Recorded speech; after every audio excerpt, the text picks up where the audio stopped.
All right, let's get the show on the road. Hello, everyone. Hope you're well. Welcome to another edition of Math 1207, Calculus 2. This is our second lecture. Let's get into it. Some housekeeping items before we begin. Web work. So some people are still coming in. So we are doing homework, as most of you know who showed up yesterday, via the WebWork platform, and there was an issue with people logging in. So I realized what that issue was because I did not know what the default password was. So I manually copied your usernames as your passwords. And for some of them, it copied like a space bar in the username. So when I redid it, I just was very careful not to do that. And that fixed the issue for those who had issues with that. So that seemed to work out well. So that's the first thing. The second thing is, if you have any issues with web work that apply to a specific question, it is much better, more efficient for you to actually use there's a button somewhere on the page, I forget where it is. It should be towards the bottom left or right, where it says email instructor or something similar to that. Because when you do that, it will actually link me to the version of the problem that is in your account or whatever. And so I can actually address your problem more efficiently. So if you just send me an email, oh, I have an issue with this problem, then I'd have to figure out what problem you're talking about. I'd have to go into your account. The numbers change between students, and I have to figure out, is it an issue with the particular numbers in your thing, or is it something else? It's harder to actually help you more efficiently. So if you have general questions about homework, sure, you can shoot me an email and ask me about it. But if it's more specific to the problem itself, like, oh, this problem didn't allow me to have infinite attempts, or this problem, I entered this answer and it's not working, you should use the email instructor button. It'll link me directly to the problem and I can address your issues directly. So that's the second thing on web work. Third thing, you guys should have received an email from Gradescope. We're only going to use that when we're doing tests. So it's not something that you're going to need right away exactly, but I do want to make sure that you can actually access that. For that, you can set your own password. So, but hopefully you saw that email. What else did I want to mention? The video. You might have noticed that the lecture video for yesterday's class isn't posted. So there was actually an issue with the video where I had to do a little bit more video editing than I normally had to do. So that's actually processing on another machine right now. So apparently when I switch screens and start sharing from one of my devices to another, it unpins my video. So some of the student videos ended up in the video. And of course, I promised you guys privacy. So I had to go through the lecture and blur all the times where a student showed up on the screen. And it took a long time.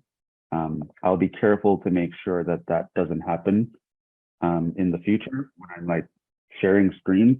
And so that should be quicker. So I'll post both lecture videos today or tonight. Anything else I wanted to talk about? I think that was it. Yeah. So before we begin, any other questions or concerns or issues that happened between yesterday and today?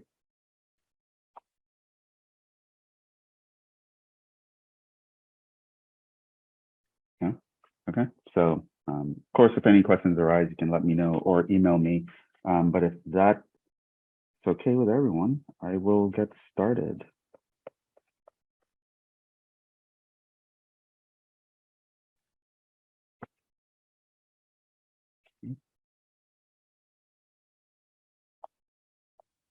All right, so we are in lecture 2.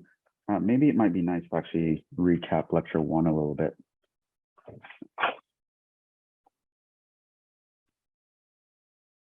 Yeah, that was the cat going crazy. Okay, so lecture 1. Oh, sorry, I got a message here. No, it's okay, Lindsay. You can just hang around. So yeah, lecture 1, we went through the syllabus, right, where I read through it with you guys, let you know the rules. Important things would be the course website. which, let me actually paste that again.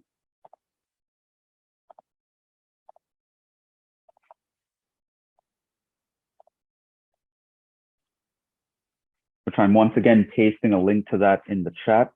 So that the website is going to be the central hub. From the class website, you can access any of the resources that I mentioned, right? So you can get access to web work, you can get access to the class notes, you can get access to videos, get access to a PDF copy of this syllabus with clickable links, right? So you can get everything at that location. So it'll either be at that location or link you to it at that location. So the website is actually very important. We know how grades are going to be assigned, so we're going to have homework, participation, in-class tests, final exam. So participation is pretty much just me taking attendance. Homework is on web work, which is, as I was mentioning in class, less than the minimum amount of work you should be doing. We're going to have 2 tests. The first one is on July 21st. The second one is on August 4th. I actually also had that.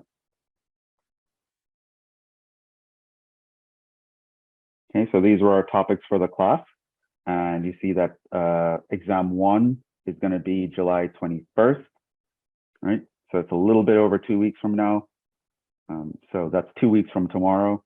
And the second exam is going to be about 2 weeks away from that, because we have roughly a month for this class. So it's going to come by quickly. And these are the topics, and these are the suggested problems. So after you get through the web work homework, probably want to try some of these on your own. I'm not going to collect these. I'm not going to grade these, but they do offer additional resources. Other than that, we spoke about some sort of mistakes I wanted you guys to avoid. Very basic algebra mistakes that are just happen to be, for whatever reason, very common. So not canceling across sums, not distributing powers across sums, not dividing by 0. Knowing the L'Hopital's rule. Don't do that thinking that integrating 1 over something automatically means it's ln of the thing. That's not correct. We spoke about that. Don't distribute derivatives across products or quotients, because there's a whole product rule and a quotient rule. There's a formula you have to go through. The same thing holds for integrals. Yeah, and use proper notation. It actually matters. It's not just something for being pedantic for pedantic's sake. Then we started talking about inverse functions, but with mostly focusing on inverse trig functions. Again, this topic was from pre-calculus, so we didn't really get into like a lot of depth here, but just some basic ideas that I want you to be aware of: where the inverse trig graphs come from, how their ranges and domains are limited, so you have to be careful when you're answering computational problems. And we did a few examples, spoke about how to find the outputs of inverse trig functions. We did a nice little application here with the whole triangle thing, which we're going to use again today, in fact. And we wrapped up with the thing that we're going to start with today. So, it's a calculus class, so we do want to talk about the calculus of things. Talking about the calculus means we're going to be talking about limits, derivatives, and integrals, right? So we're talking about inverse functions. In a calculus class, we're going to want to know how to differentiate inverse functions. And it turns out that there's a nice little formula like this that we can derive using the chain rule and what we know about inverses. So here, this is a property of inverses here.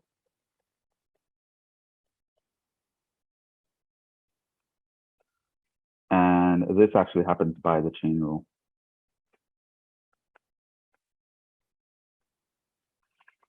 And I believe there was, at least I noticed one. So let me just mention it. I already did fix it. Where was it?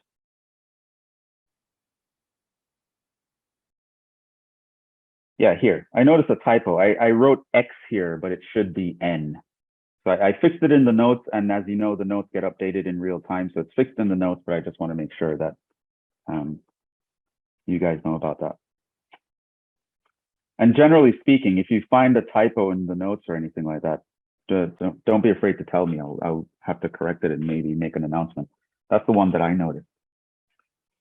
So we kind of wrapped up with this formula that we derived using the chain rule and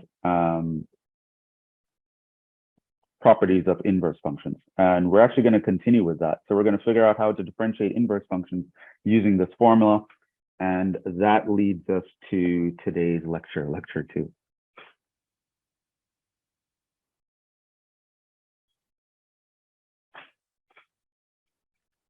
All right, so let's actually jump into this. So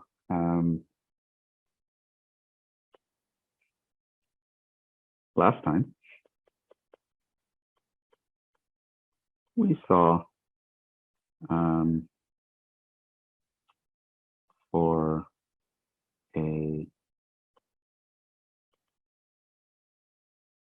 an invertible function f,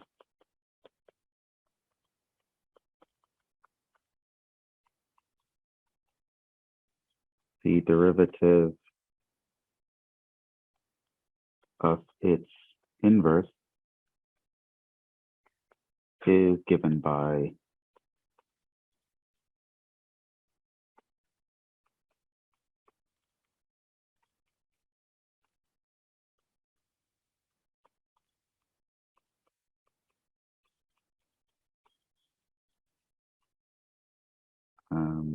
whenever it exists.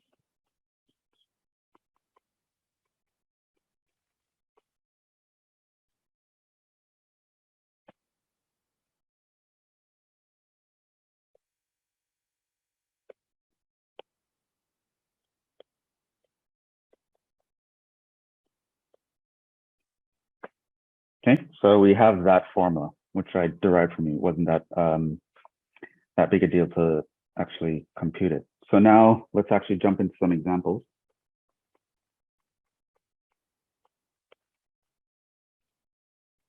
We're going to use this guy. So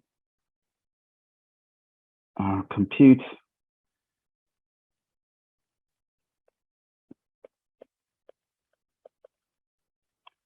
y prime equals dy dx of the following.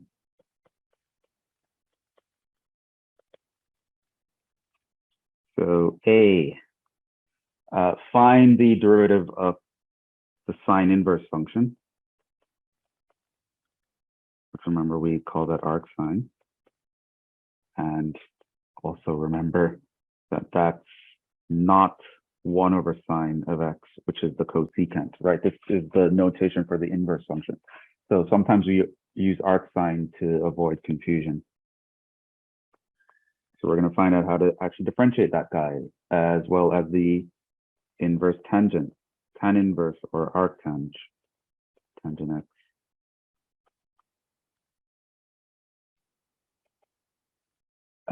Next one, what do I want? Sine inverse of 1 minus x squared. So after we figure out the formula for sine inverse of x, we'll be able to use it on that.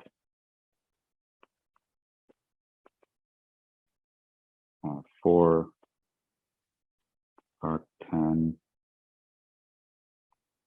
3x to the fourth 5.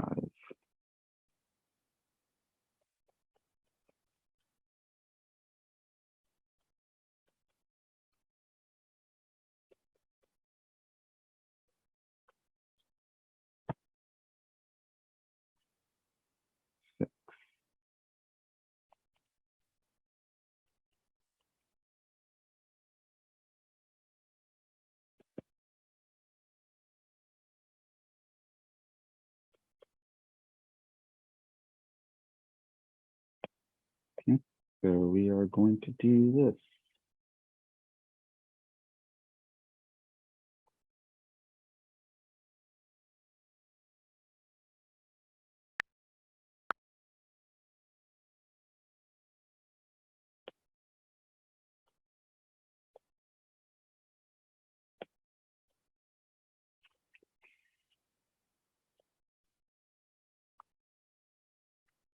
actually probably need a little bit more space for that.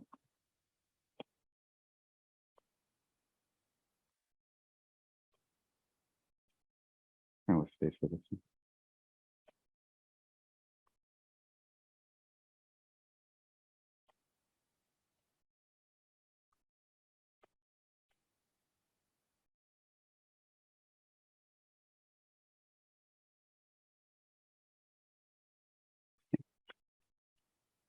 So here's what we're going to do.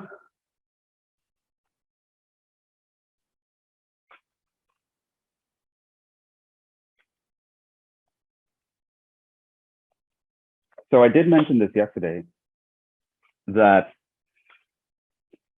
if you want to like understand the different feel for Calc 1 versus Calc 2, Calc 2 is way more just about building up your toolbox, right? So it's not like you're learning anything really new or novel as far as calculus is concerned. It's like, okay, you know what calculus is about. Let's actually learn how to solve problems within calculus. Here are some techniques to get things done. Here's how you take derivatives in various situations of various functions. Here's how you take integrals in various situations of various functions. It's a very problem-solving oriented kind of thing. So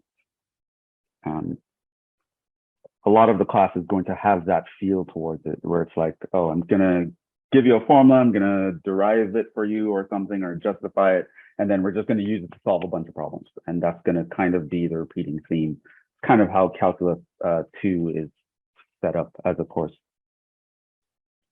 But yeah, let's actually get to it.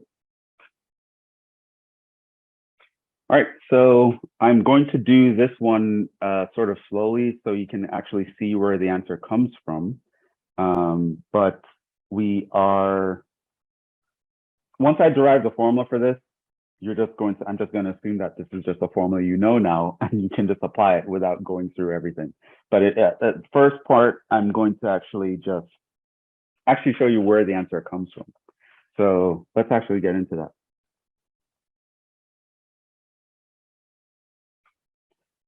So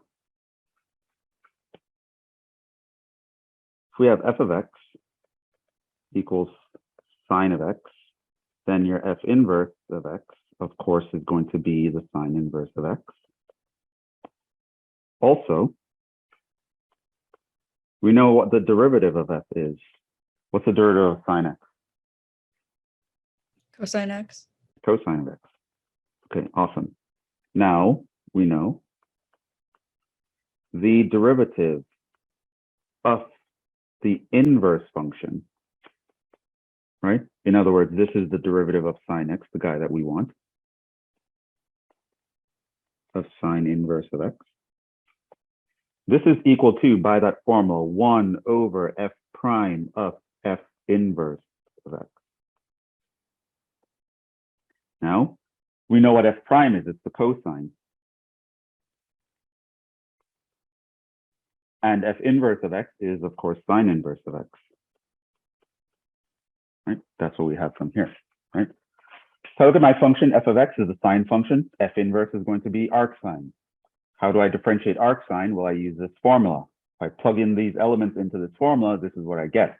So now we have this thing, cosine of sine inverse of x, right? Which we actually looked at, I think, this exact problem yesterday. What is that? How do we actually make sense of that formula?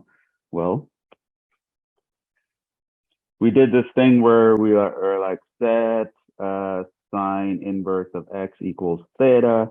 This means that sine of theta equals x, which we think of as x over 1, which means we can draw this whole triangle thing with theta there. This is opposite over hypotenuse. We know from Pythagoras, this is going to be 1 minus x squared.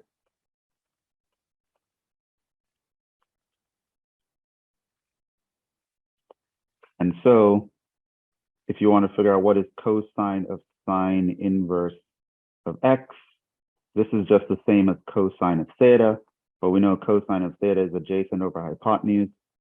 So this just gives us the square root of 1 minus x squared. And that's what you're going to go and you're going to plug in here.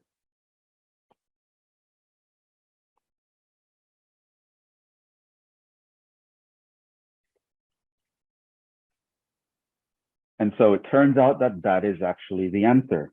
So in other words, if I ask you, what is the derivative of sine inverse of x? Well, that's 1 over the radical of 1 minus x squared. That is the answer.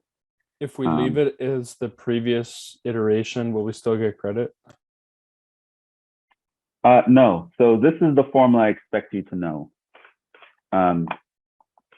It's going to be the one, someone's saying in here.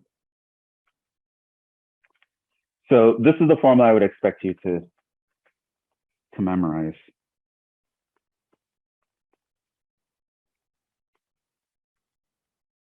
At this point, this is just something we know now. So I actually don't expect you to go through this whole thing ever again whenever I ask you, what is the derivative of sine inverse? I just expect you to know, oh, it's 1 over the radical of 1 minus x squared. Sort of the same reason how you just know the derivative of sine is cosine. This is the same sort of thing. And in fact, I would say, probably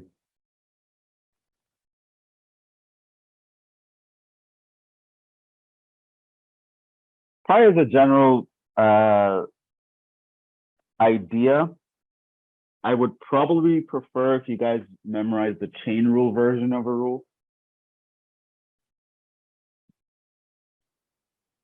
So that's like d dx of sine inverse of u, where your u is just some function of x potentially, is going to be u prime divided by the radical of 1 minus u squared.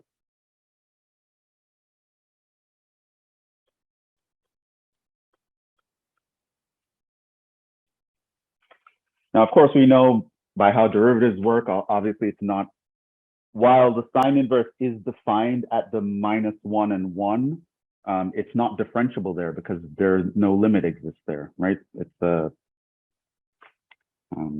so the derivative does not work at the very end points, but it works everywhere else.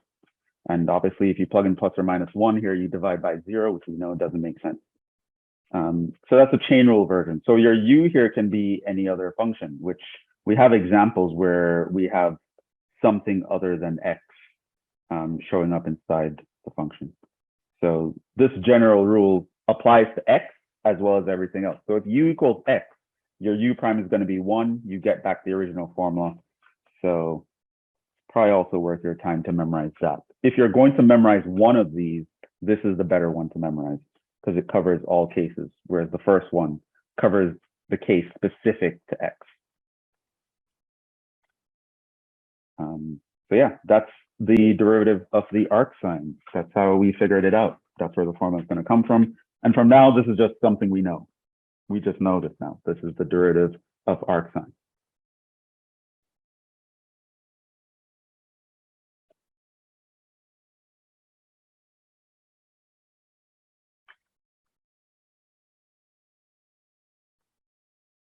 Yeah, that's giving you guys a couple moments there.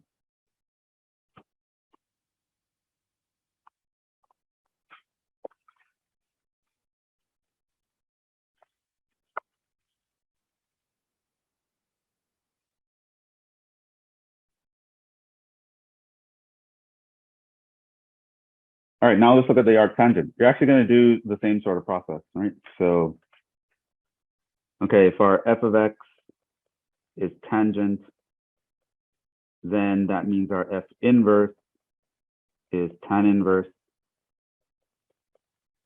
This also means the derivative f prime was derivative of tangent of x. Secant squared x. Secant squared x. So this means the derivative of f inverse of x is 1 over f prime of f inverse of x.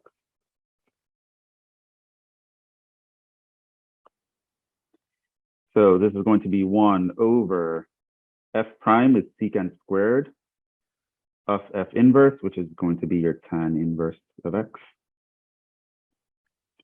So we're going to figure that out. You go to the side and you're like, okay, set theta equals tan inverse of x. This means that your tan theta is x over 1. which we know is opposite over adjacent. Opposite, adjacent. This is going to be the square root of 1 plus x squared. That comes from Pythagoras.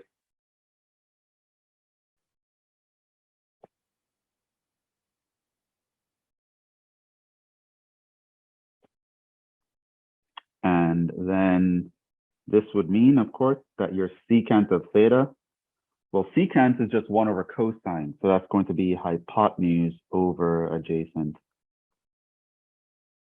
So that's just going to be the square root of 1 plus x squared. So this means that secant squared of theta is just going to be 1 plus x squared. And then you go and you plug that back in here.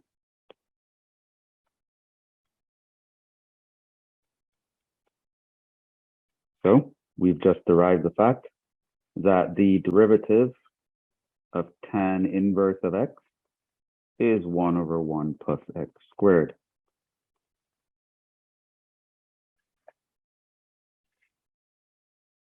And this actually works for all x, because tan inverse of x is actually continuous at all x values, which of course also implies that generally speaking, the derivative of tan inverse of u is going to be u prime over 1 plus u squared.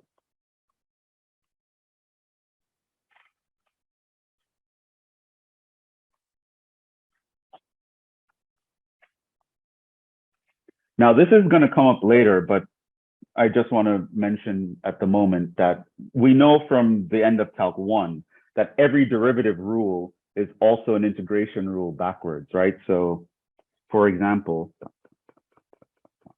this is also saying that if we wanted to integrate something like 1 over 1 plus x squared, the answer would actually be tan inverse, right? So we actually already kind of know this is true, right? But, you know, I'm not explicitly stating it at the moment, but we do know that such a thing would be true based on how we know calculus works. Okay? So the antiderivative is the reverse of the derivative.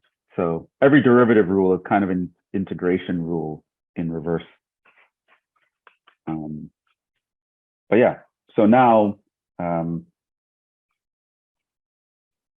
yeah, something like this. Generally, I'll star something that I expect you to memorize.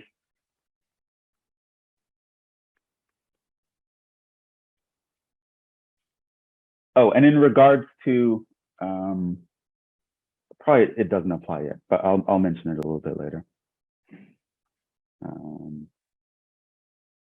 Yeah, so that's the derivative of the arctangent.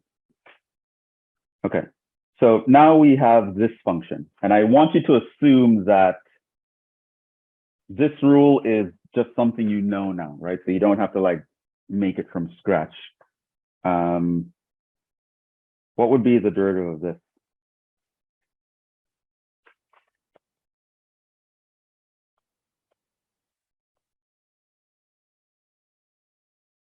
Would it be negative 2x over 1 minus x squared, or the square root of 1 minus x squared?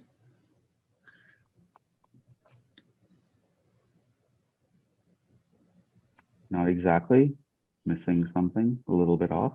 I think it's 1 minus, and then in parentheses, 1 minus x squared, squared. Right, it's 1 minus x squared, squared, right? So it's the 1 minus u squared, which in this case, your u is x squared. So it's actually just... Wait, isn't u 1 minus x squared? No, the u... In the problem. Wait.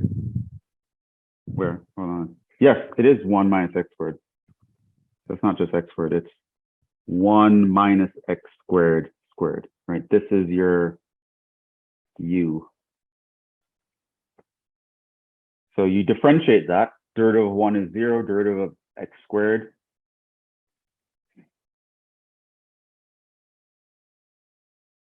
Oh, because this is u prime divided by the radical of 1 minus u squared. And your u is just whatever is the thing inside the sine inverse, to answer the question in the chat. right? The rule is here, right? U is the thing that's inside. U is what's inside the sine inverse. Which in this case is 1 minus x squared. So we take the derivative, divide by the square root of that thing squared. Which, I mean, I don't want to further simplify that. That'll be fine. I would accept that as the answer.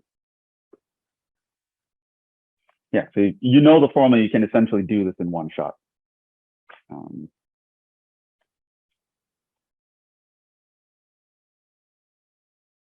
Okay, what about this one?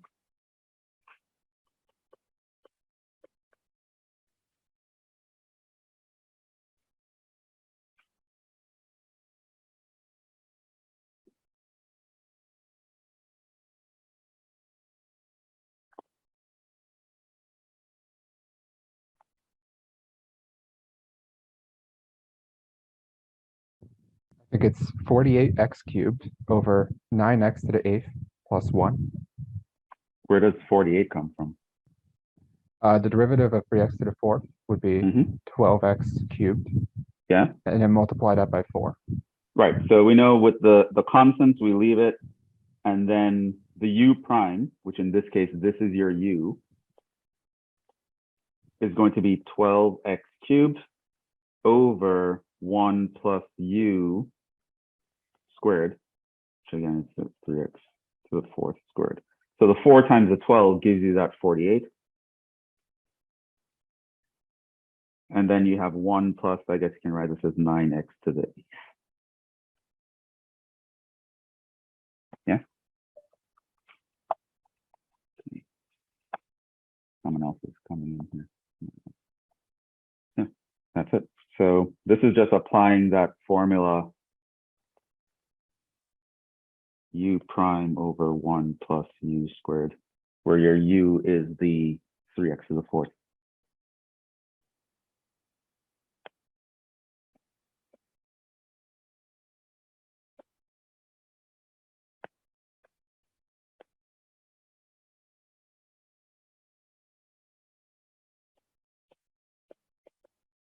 What about this one?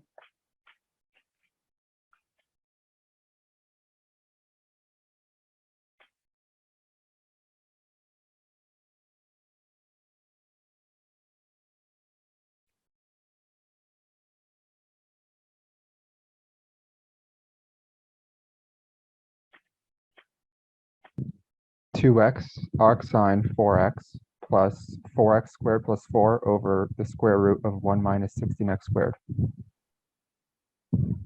And how did you get that? So I applied the product rule and the Right. formula. So that's the first thing I want you guys to know. So slow down there. Let's make sure everyone's on the same page. So notice that there are two functions here. Right. So there's like an f and a g. And so you do need the product rule. Right, which we spoke about last time. So f times g prime is f prime g plus f g prime. And so f prime is the derivative of x squared plus 1, so that's 2x. You leave the g. So this here is your f prime.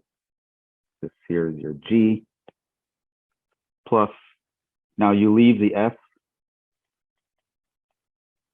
times g prime, which we now apply the arc sine formula. So it's u prime divided by the radical of 1 minus u squared. So that's going to be your f and your g prime, which in this case is u prime divided by the square root of 1 minus u squared, where your u is equal to 4x. Now for this, I mean, you can simplify just a little bit. So it's going to be 2x arc sine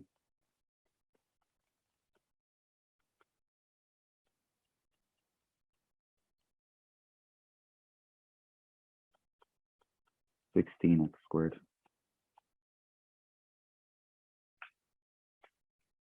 Yeah. So just checking if you remember the product rule, right? So all the rules of Calc 1 still apply. So it's not like we're in Calc 2 now, like forget the product rule. No, all that stuff still applies, right? So chain rule, product rule, quotient rule, you should be using them when required, right? So you can't forget differentiation just because you're in Calc 2. So here's another one. So remember the goal is to find y prime. So what would this require here? Does anyone remember the topic that this requires? Implicit differentiation. Implicit differentiation. So needs implicit differentiation.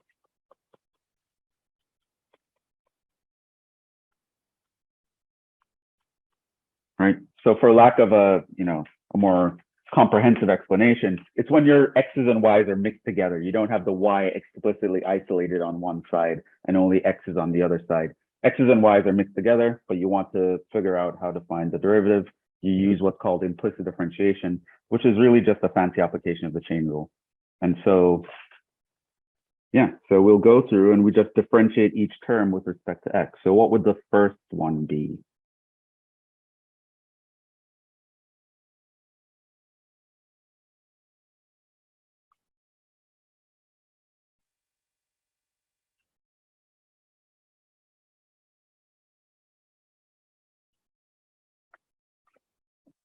And I feel like it's only been 2 people answering, or maybe I'm not paying too much attention, but maybe someone else can give it a try. Like how would I differentiate arc sine of x plus y, bearing in mind that I'm using implicit differentiation?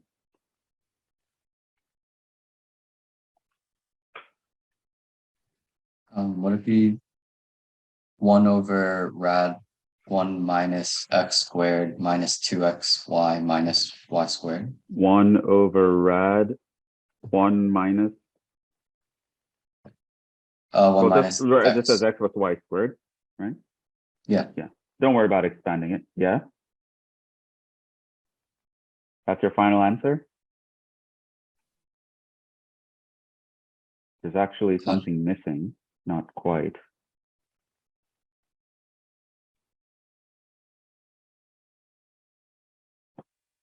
What's missing?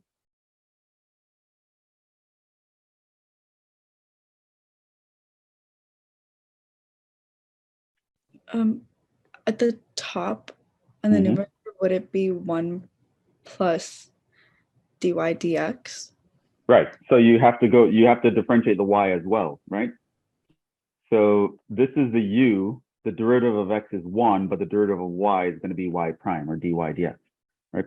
So for implicit differentiation, you're not ignoring the y's. You still have to account for them. And you're just essentially just using the chain rule. So it's actually 1 plus y prime that goes up here. Where in the instructions, I already said that I'm using y prime as a notation to mean dy dx. So just so there's no confusion. Right, let's find y prime to be easier to write down. Right, so the derivative of x plus y, derivative of x is 1, derivative of y is y prime. Plus y. In fact, since, we are, just want to make sure that we're remembering things correctly. So let's actually make this a little bit more interesting. Make that a y cubed, just to kind of hammer the point home. Okay, so using implicit differentiation, what is the derivative of y cubed?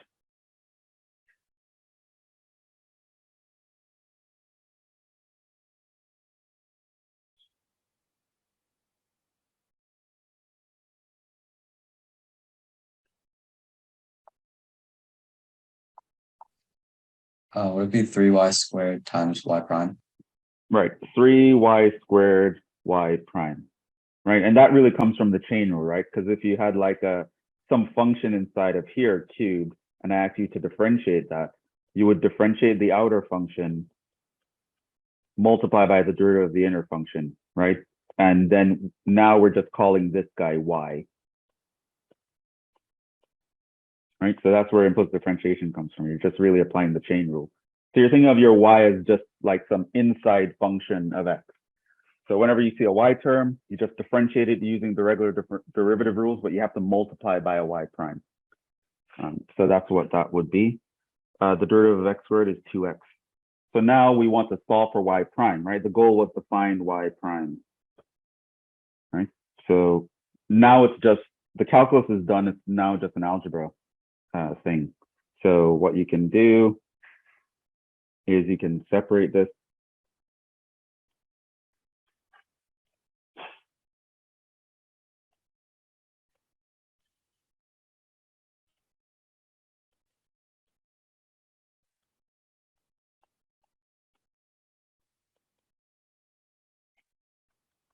Then I can move everything without the y prime to the right side. So I would have 2x minus this.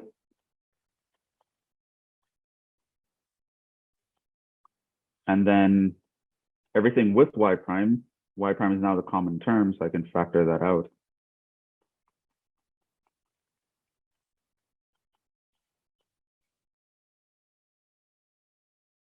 And then to solve for y prime, I just divide both sides by that thing. So it's going to be 2x minus 1 over the radical 1 minus x plus y squared divided by 3y squared plus 1 over x equals 1 minus x plus y squared. Which is the answer, but chances are if you're looking in a textbook or something, that's not how they'll do the answer. They'll probably want to simplify this a little bit by getting rid of the compound fraction. So you can multiply by this thing and divide by it.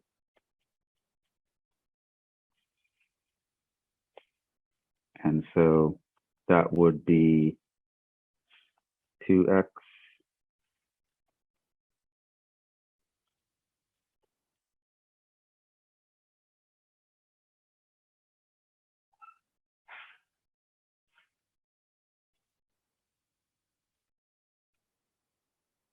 that will be the answer.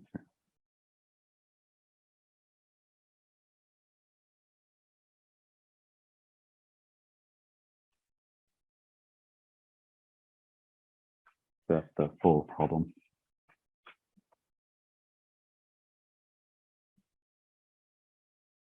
Okay, so now I think we're at a point where I can make a general comment that I wanted to make earlier, but it didn't seem appropriate at the time. So when it comes to taking tests, right, I am going to expect you guys to show your work. So students often ask the question, well, how much do I need to show? Like, can I just give you a one-liner and that's showing your work? So generally the idea is I will want you to do as I do in class. So generally speaking, when I'm working on an example, all the steps that I write out, I would expect you to write those steps out as well.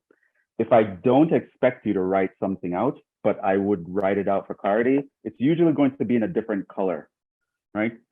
So I would accept, like, if you didn't write, that's what you were doing. If you just jumped from this line to this line without explicitly writing this, I'd be okay with it. So I would generally just say, if there's something that I don't expect you to write out, it'll be in a different color. It'll be something that I write for clarity. But if you want to know, well, how much do you expect us to write out? Generally speaking, how I do it is how I expect you to do it. Like I'm teaching by example. Like how I set things out, how I think through things is kind of how I want you guys to learn to think through them and set them out as well. So, I don't want you to get used to, for example, entering answers into online homework and you don't have to show your work. And then when you go to a test, you just write down the answers and expect me to be okay with it. I'm generally not going to be okay with it. You're going to have to show your steps. How did you get here? And as for how many steps to show, do as I do, pretty much. Okay.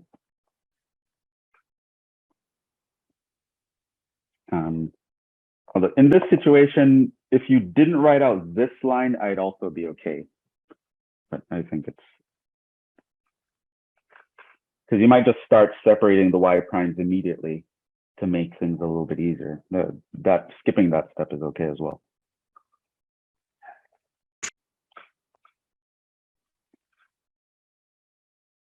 Did someone have a question? Was that the last problem? That was the last problem. Okay. So kind of worked through figuring out these formulas, and then we just applied them in short order. Okay, so I do expect you to remember those two formulas. So let's actually just make some summaries here.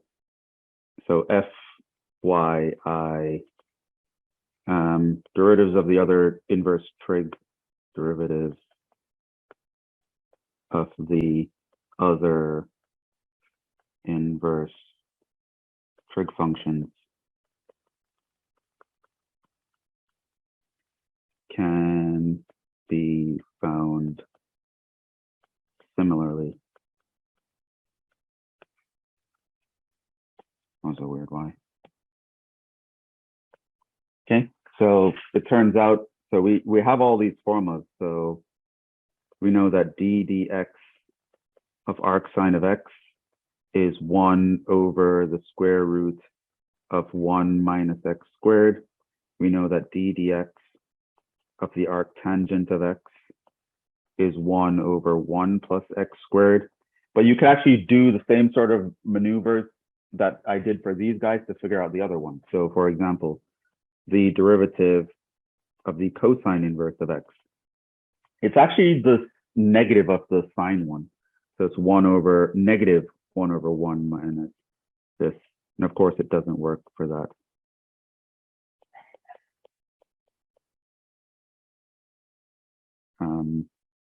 We can talk about the maybe secant inverse, which is like the 1 over sine inverse. That would actually give us 1 over the absolute value of x radical x squared minus 1. This, I'll put that up later then. The derivative of cosecant inverse, that's actually the negative of this one.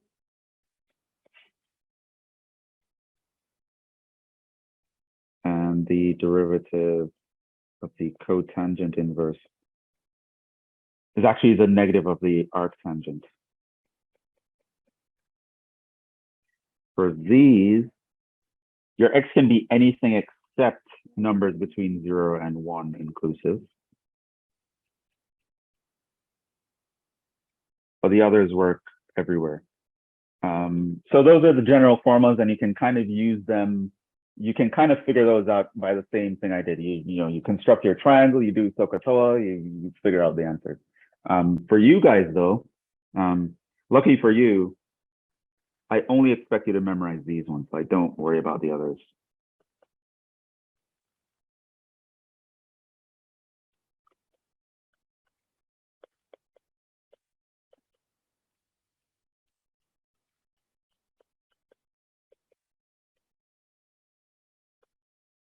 Okay, so know the derivative of the arc sine, know the derivative of the arc tangent by heart.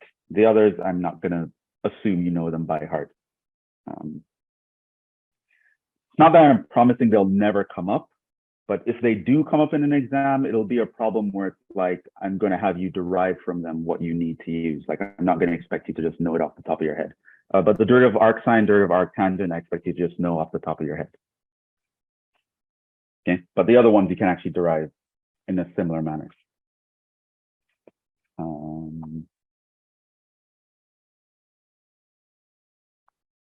Yeah, so that is inverse trig function.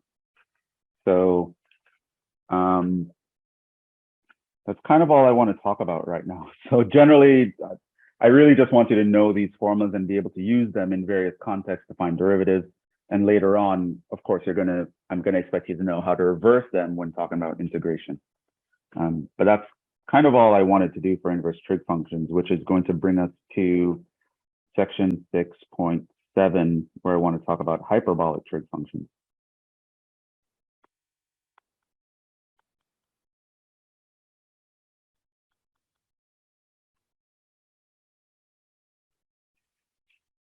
and their calculus. So we're going to talk about what these functions are. We're going to get some nice formulas out of them that will be useful in the future. And that's going to be that. But before starting that topic, I do want to just take a small break. So like 5 minutes or so.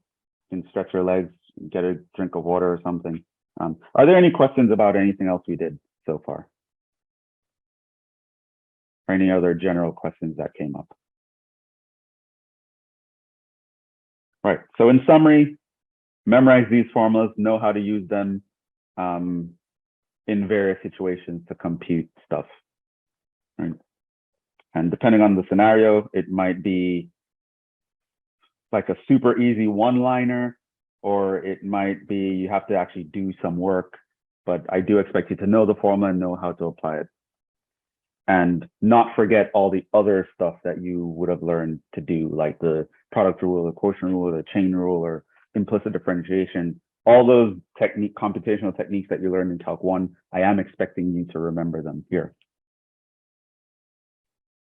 Okay.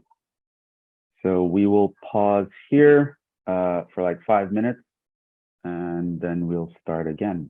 So let me stop here. About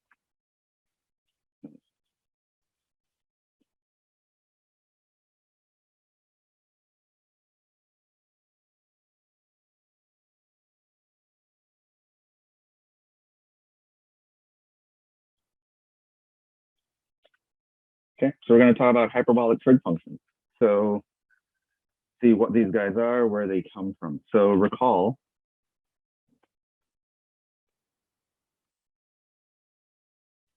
regular trig functions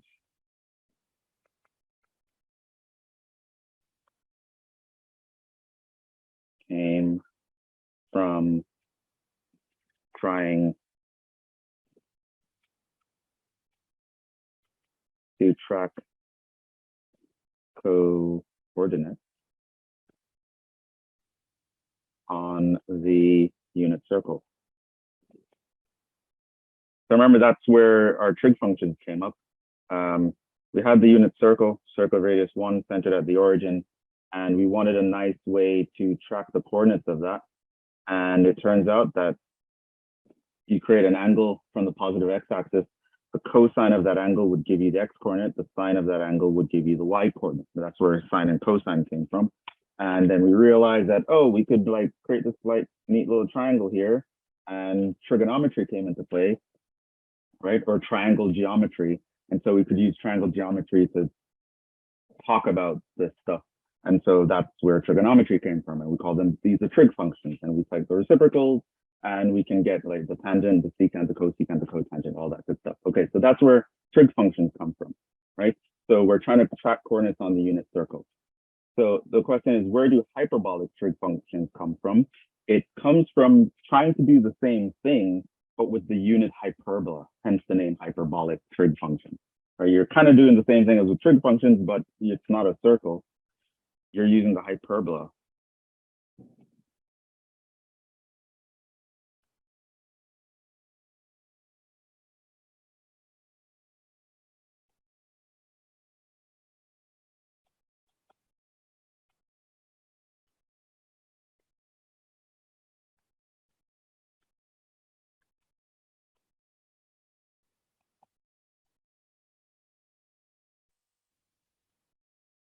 So we know for trig functions, we're looking at the curve x squared plus y squared equals 1, which is why cosine squared plus sine squared equals 1, because that was the equation we were trying to model.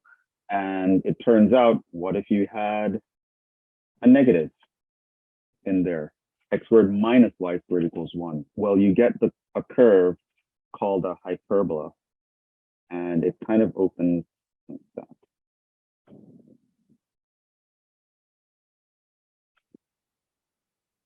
Should be symmetric. So this is going to touch at the -1, this is going to touch at the 1. And if we wanted to track some coordinates, say here, at an angle from the origin, say x, then this coordinate would be what we call the hyperbolic cosine of x and the hyperbolic sine of x. which we can call cosh or sinh. So when you kind of do the same thing for the unit circle with the unit hyperbola, you get something that, you get a different kind of function, which we call the hyperbolic trig function. So you get cosh, which is a hyperbolic cosine,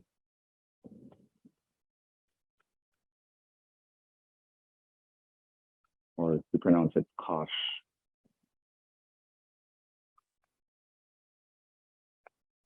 You kind of pronounce it how it looks pronounced.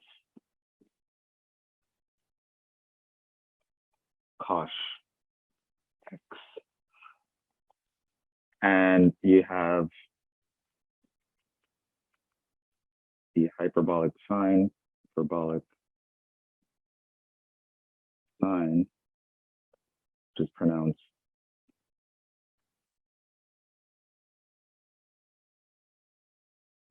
sinh x. Okay, so you get these new versions of cosine and sine, which we call the hyperbolic cosine and sine. And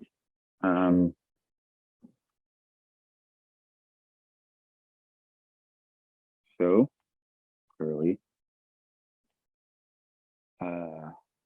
we have the new identity. We have the identity that the cosh squared minus the sinh squared will always give us 1, right? Similar to how the cosine squared plus sine squared always gives us 1, because they're modeling x squared plus y squared equals 1, right? So you can get the same sort of identity here. Moreover, it can be derived. So it turns out that you can actually describe these functions with the hyperbola in terms of another very familiar function, which is actually super cool that we can do that. We can't really do that with the sine or cosine function, but it turns out you can do something like this with the hyperbolic guys. You can actually write these in terms of exponentials. Cosh of x, you can actually show that this is the same as e to the x plus e to the minus x all over 2. And the sinh, you can actually show that that's e to the x minus e to the minus x all over 2.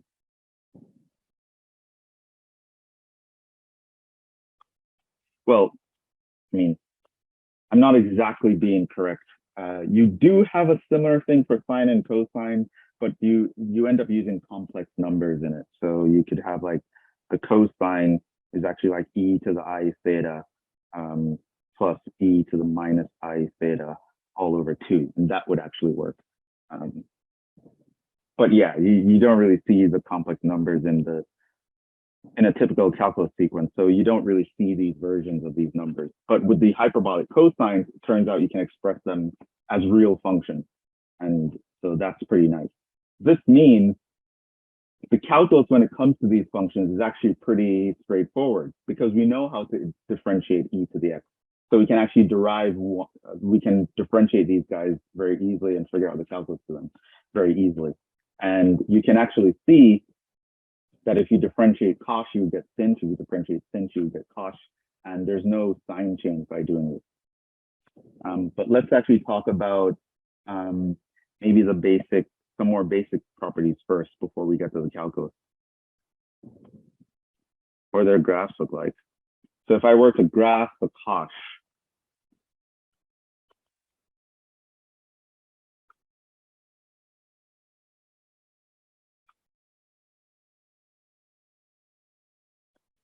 so you can figure out what the graph looks like because we know that there's a part of it that is an e to the x. There's another part of it that is an e to the minus x. Maybe I'll put this on the other side.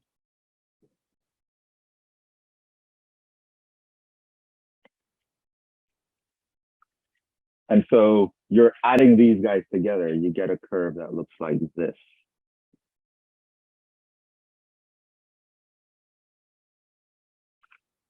So it's asymptotic above them. So it kind of looks like a parabola, but it is not a parabola.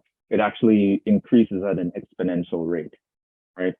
So kind of looks like an x squared, but it's not an x squared, right? It actually will grow a lot faster than x squared. It actually grows roughly equal to e to the x over 2. So we have that guy. And this hits you at 1 here, which you can know when you plug in x equals 0 into this, e to the 0 plus e to the 0 all over 2, you get 1. So the y-intercept is 1. And so that's that graph. You can also know that for a similar reason, Finch.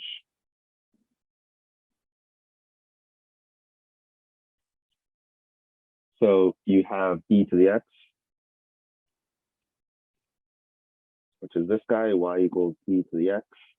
And then you have the other part of Finch is minus e to the minus x. If you look at minus e to the minus x, it's actually going to look like this.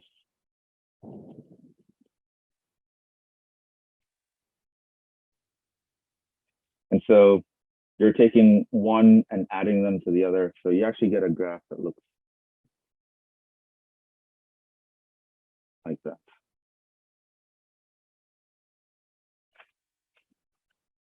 So that's the cost graph sort of looks like an x squared, but it's not an x squared. It actually increases a lot faster. And the Finch graph kind of looks like an x cubed graph.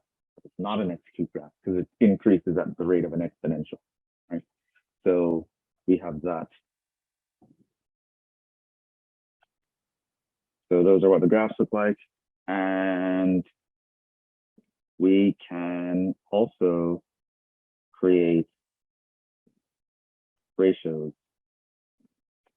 So there is something like a hyperbolic tangent, which just like with regular tangent, we're going to think of this as Finch divided by Tosh.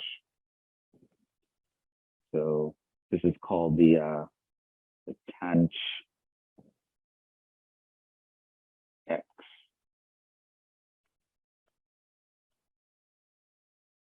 Right, which is hyperbolic tangent.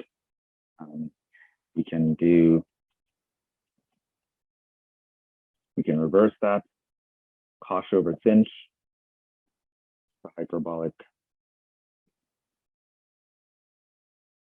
cotangent.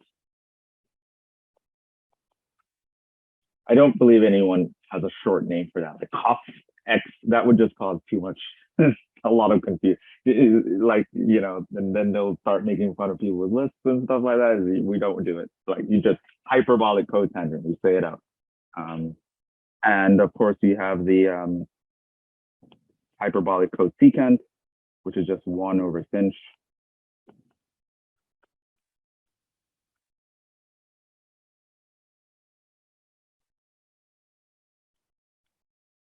And we have the hyperbolic secant over Cosh.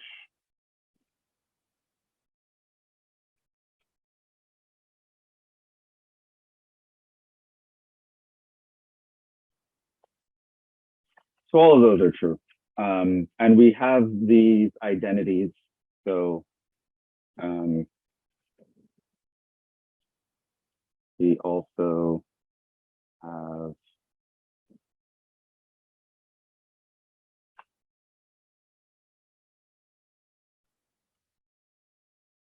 Pythagorean-like identities.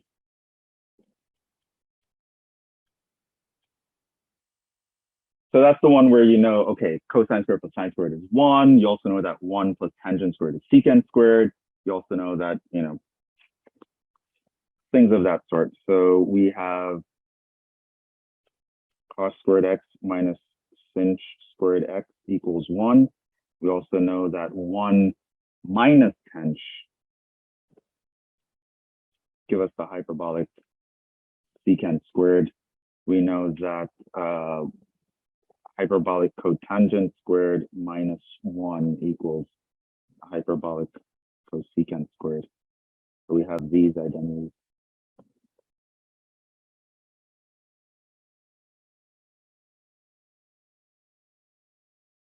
So this is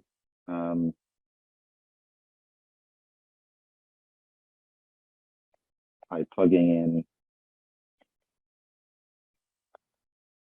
the e to the x definition, you can actually figure these out.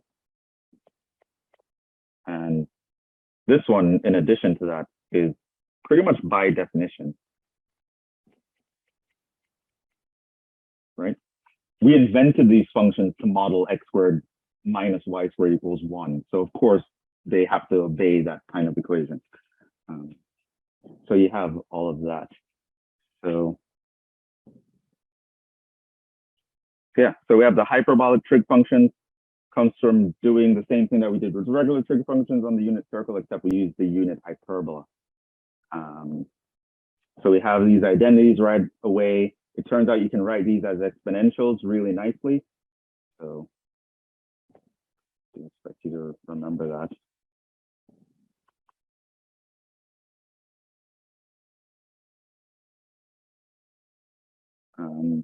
I do expect you to remember these definitions because I mean, they're just like, regarding this, I'd probably expect you to remember the first two, probably not the third one so much, because, you know, just by selection bias, you don't even use the other, the cotangent squared identity from trig too much either. So we have all of that. What else do I want to tell you about these guys? More elementary. No, we know the graphs, we know the ratios, we know what they're defined as exponentials. I think we can jump to the calculus. I don't expect you to really know anything more about that.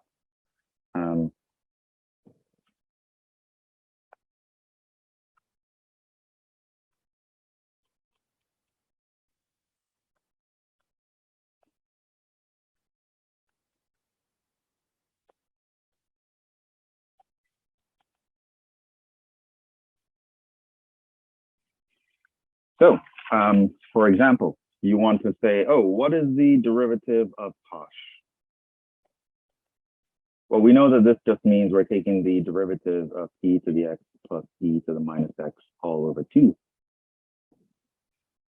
So, of course, the over 2 can just stay and you differentiate the numerator. So the derivative of e to the x is e to the x.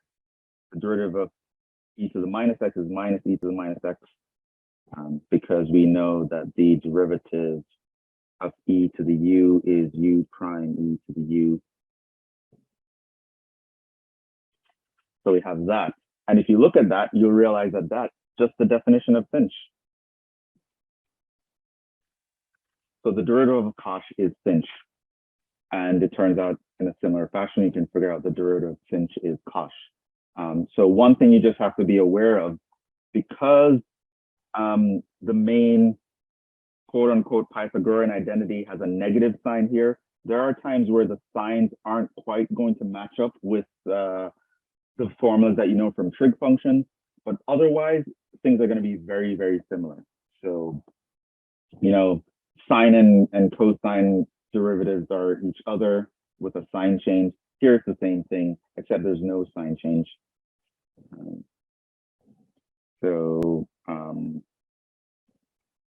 Computation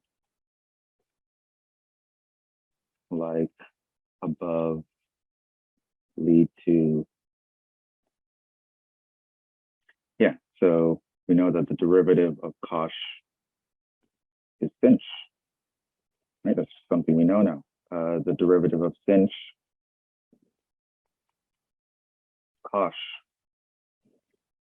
You can actually figure out that the derivative of tanh is actually very similar to the derivative of tangent. It's hyperbolic secant squared. You can also know that the derivative of the hyperbolic secant is going to be a negative. Now, for regular derivatives, there are no negatives here. The derivative of secant is just secant x tangent x. But the derivative of hyperbolic secant, there's a negative sign that comes into play.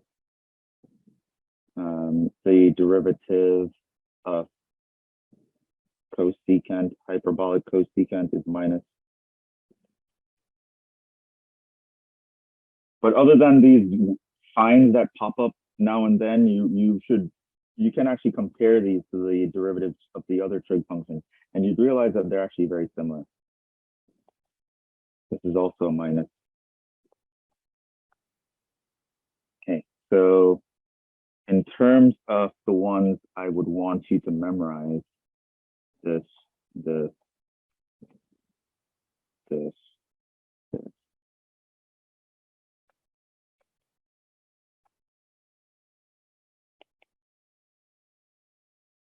Okay. So, yeah. So this is just something we know now, right? You can differentiate the hyperbolic trig functions, and they behave very similar to CF.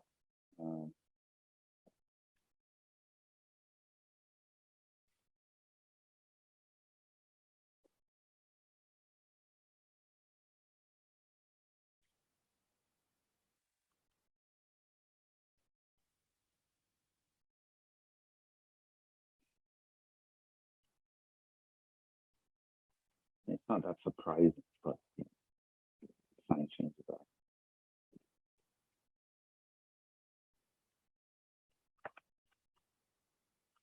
So the derivative of cosine is negative sine, but there's no negative here when it's talking about the hyperbolic cosine and things of that nature. So it turns out what makes these functions convenient is that you might be in a situation where a trig function would almost work if only the sign were different. That's what makes you think of hyperbolic trig functions, right? So it's like, oh man, if that negative sign were only a positive, we'd be good. It turns out that, you know, chances are, if you would use a trig function in that situation, but the sign is a little bit off, a hyperbolic trig function could actually step into place there. So that makes these guys kind of formulaically convenient, and they actually behave a lot like regular trig functions, but they just have like these odd little sign changes here or there. To actually continue with that theme, I can tell you about now the inverses. And again, to figure out the inverses, you'd actually rewrite these guys as, you know, write them in terms of their exponential form. You can actually calculate the inverse function of that by hand and then differentiate that, and that will lead you to the following conclusion. Sorry, I just have a question. Yes. For the hyperbolic secant derivative, why is there a reason that you don't use the hyperbolic tangent in addition to the negative hyperbolic secant x? Yes, because that was a typo. Thank you for being vigilant. Wanted to see if anyone was paying attention. Yeah. So there should be no regular trig function anywhere here. So they should all have that little h attached. We're all hyperbolic here.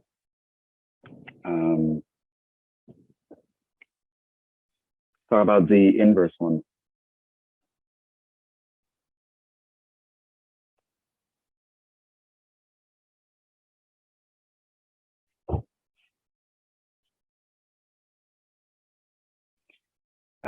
So if you want the derivative of the inverse tanh. So, I mean, we just learned it, but recall, the derivative of the inverse tangent was 1 over 1 plus x squared. It turns out that this guy is 1 over 1 minus x squared. But that sign change is going to be there. You can also, of course, notice that that kind of also means that if you wanted to integrate 1 over 1 minus x squared, the answer could be this.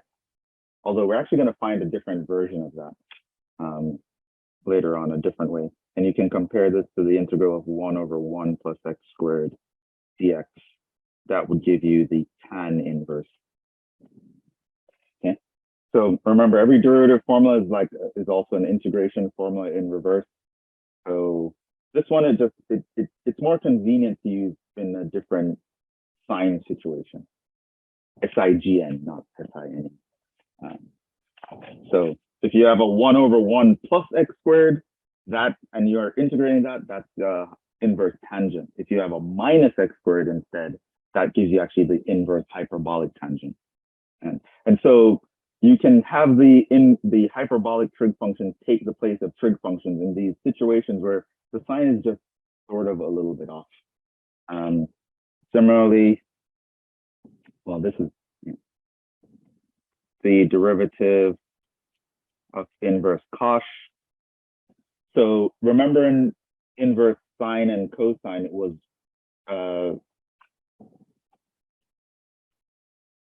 1 minus x squared. In this case, it's going to be x squared minus 1. And if you want the derivative of inverse sinh, this one is actually going to be this guy.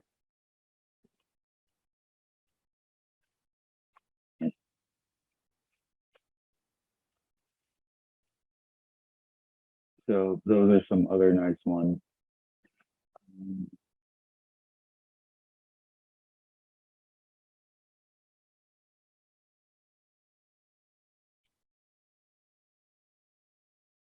Yeah, I'm not going to require you to memorize these. It turns out, and the reason is, like in the future, we're going to do, we're going to cover some techniques that can already cover these scenarios where if you remember that, oh, a hyperbolic trig function can work here, awesome.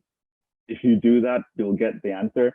But I'm actually going to show you other ways to deal with these functions on the right here. So to kind of minimize what I'm asking you to remember, I'm probably not going to require you to remember. I'm just telling you for the sake of completeness.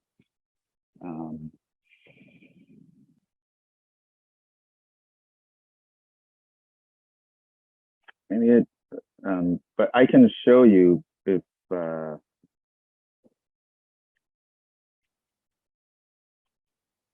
others are derived similarly. Because this one might be a little bit surprising. So let's actually look at where that came from. But let's figure out.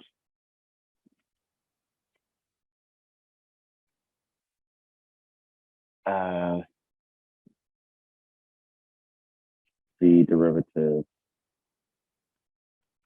of sinh inverse of x. So we set y equals sinh inverse of x. This means that sinh of y equals x. This means you can differentiate implicitly.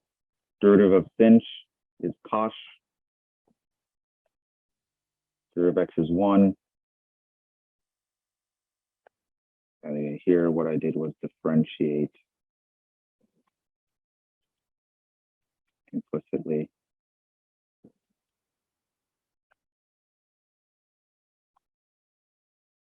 And so my y prime was just 1 over cosh.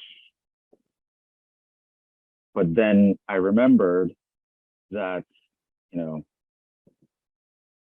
cosh squared x minus sinh squared equals 1, which means that your cosh squared x would be 1 plus sinh squared x. And this implies that your cosh x would be plus or minus the radical of 1 plus sinh squared x. However, we know cosh is always positive, so there's actually no negative here.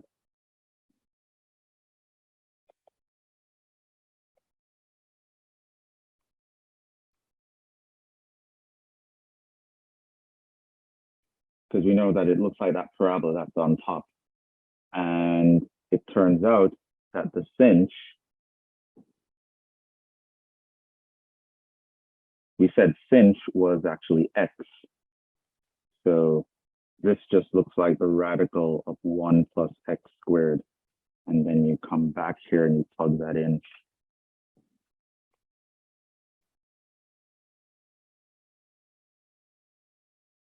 So that's why that's 1 over the radical of 1 plus x squared. And you can kind of play the same sort of trick to figure out the others as well.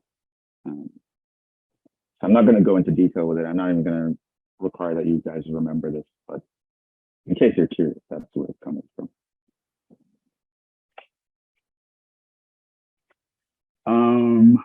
What else? I think right now we're going to do some examples. Yes.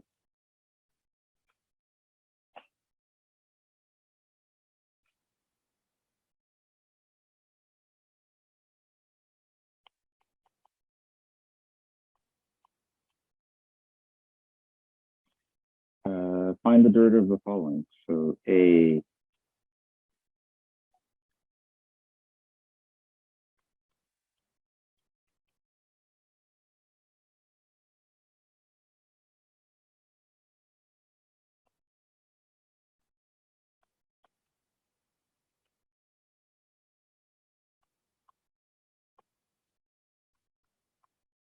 what is the derivative of cosh of x squared?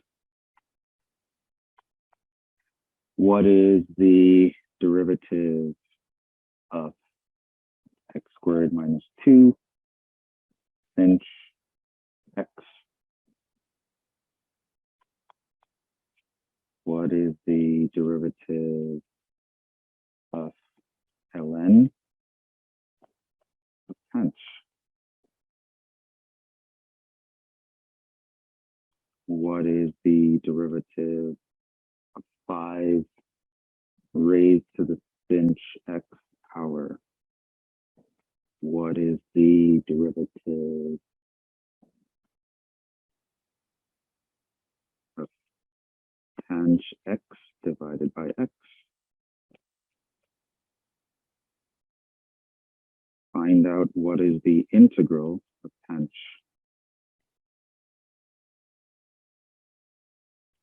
And find out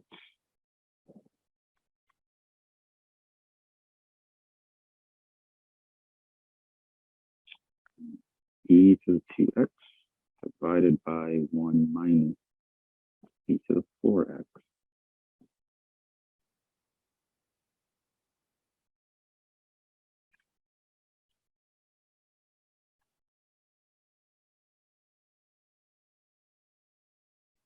Those are all the examples I want to do here. Yeah, and with these examples, we'd wrap up this section. So essentially, I just want you guys to know these formulas and know how to apply them in various situations, which is going to be important later.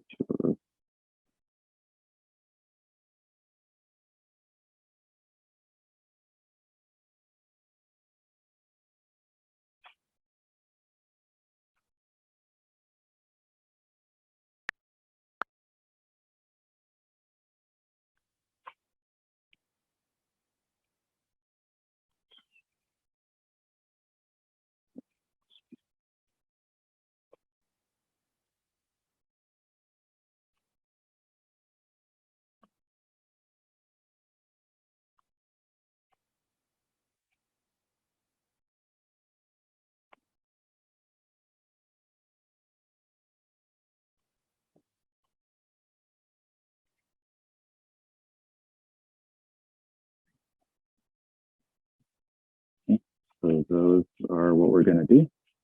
You can take a snapshot of that if you want. 5, 4, 3, 2, 1. And maybe you want to actually take a snapshot of these.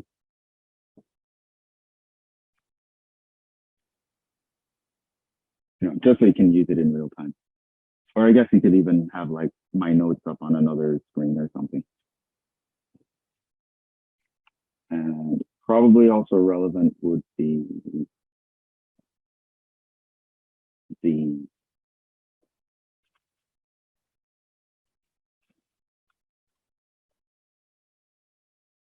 that might.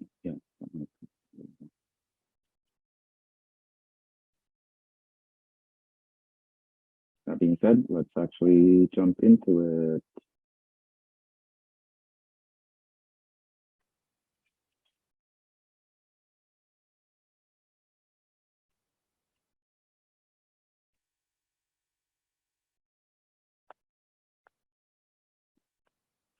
All right, derivative of cosh of x squared. What is that?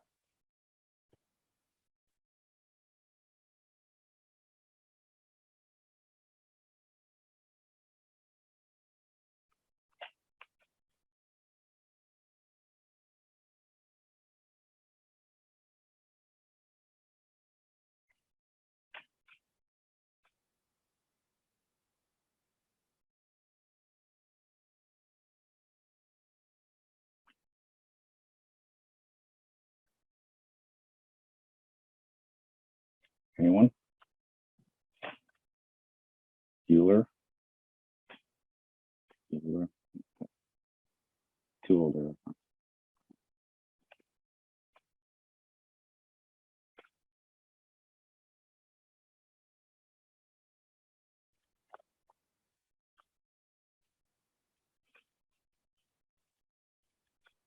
2x sinh of x squared.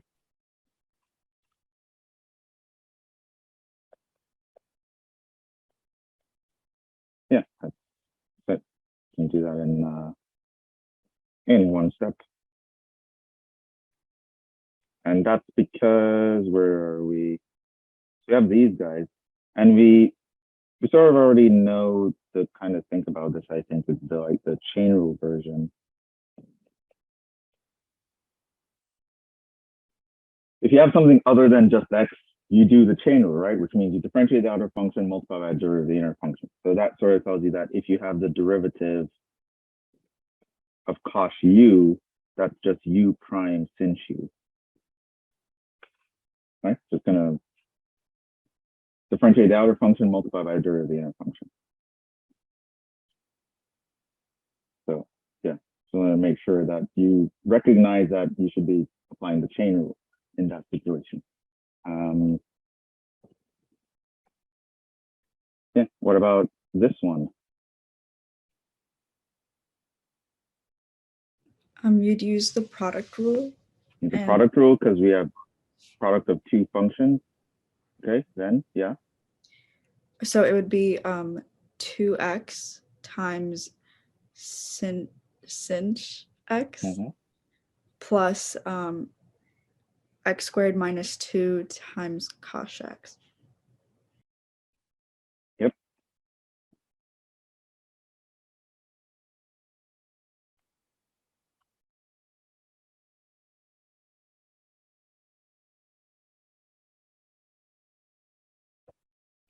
All right, what about this one?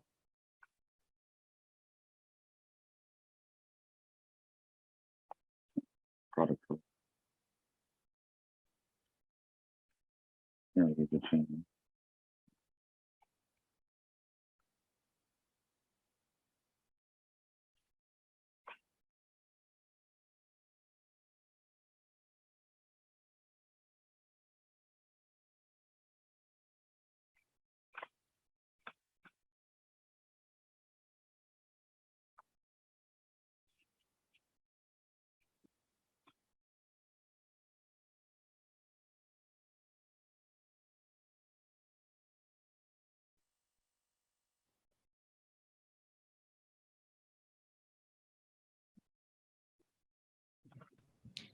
I'm not sure if because it's hyperbolic that the e's would be different, like because there's an e to the x involved that would be different, but I think it would be 1 over tan x times hyperbolic secant squared x. Right, because I mean, you don't even have to. You were thinking too hard. You didn't even have to worry about the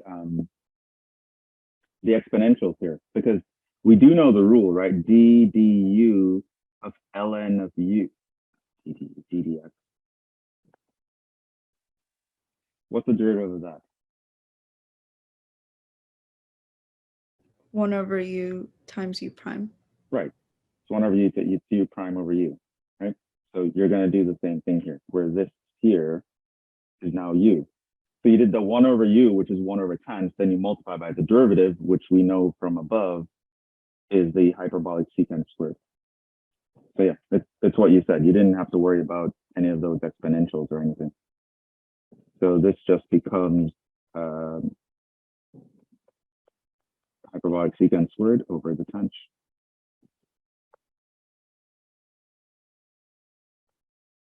And I'm just applying this.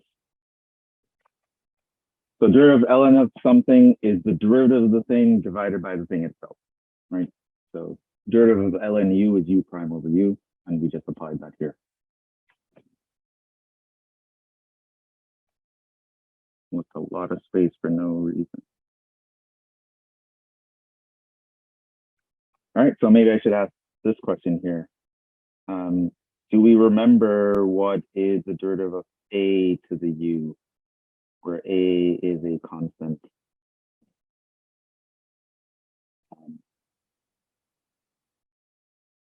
A not equal 1, a not equal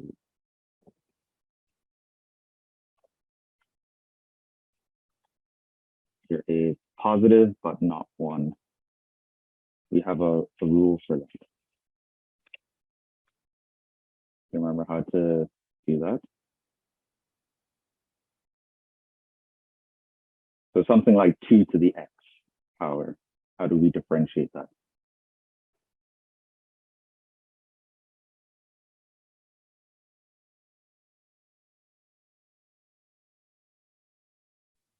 So it would just be 2 to the x times ln of 2. Right. So it was here we have a u, so we have to apply the chain rule, but the original rule to differentiate a to the x, it's actually a to the x ln a. So here it's going to be a to the u ln a. However, because it's a u, you have to multiply by u prime because it's chain rule.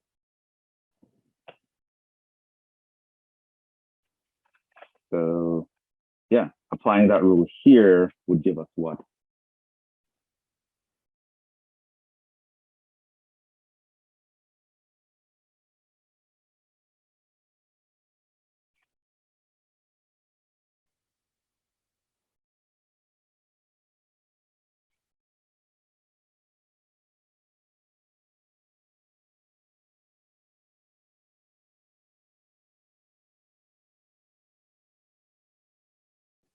Would it be 5 to the sinh x times ln of 5 times cosh x?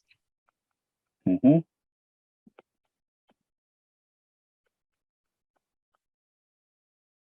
Yep.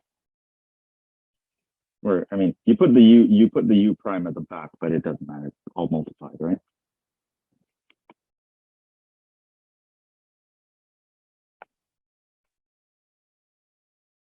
So this was your u prime.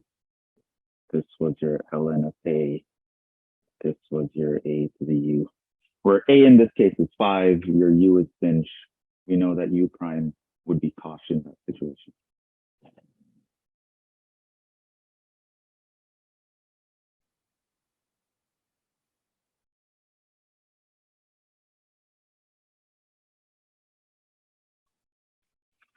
How about this one?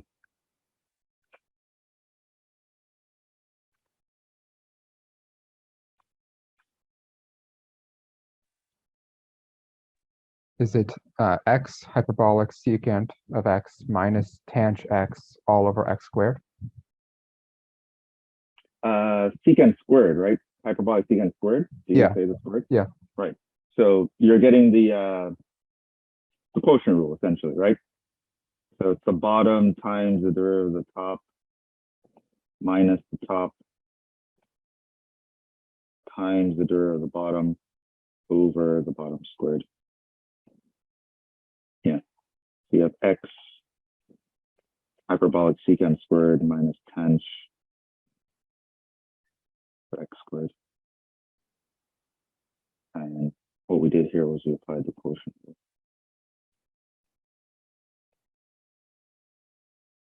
So we know that something divided by something prime, f prime g minus f g prime over g squared. And we get that.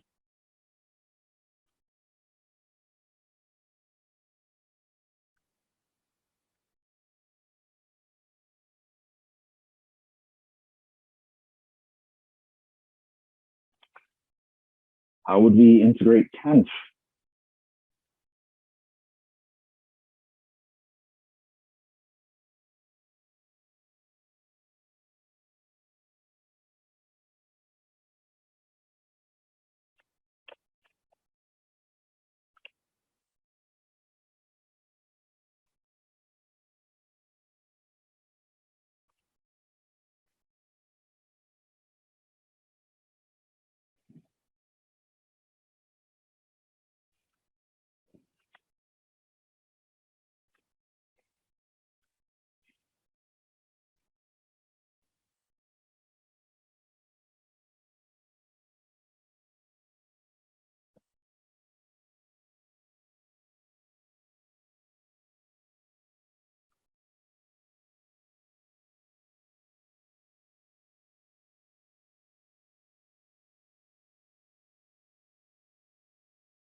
Any ideas?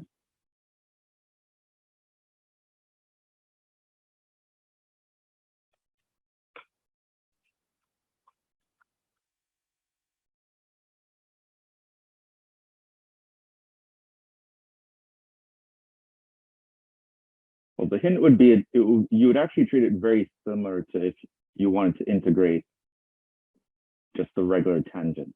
Like if you want to integrate tan of x. I mean, I know you probably know the formula, but how did you get the formula?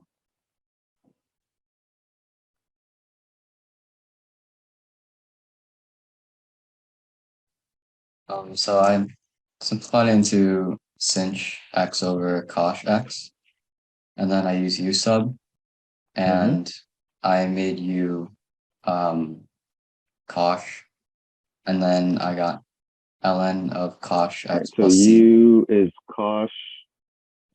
So you'd find your du, which we know is sinh. And so you'd plug that in and you would essentially get 1 over u, right? Du. Yeah. And that is?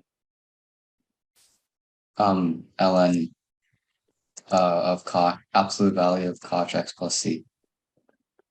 Right.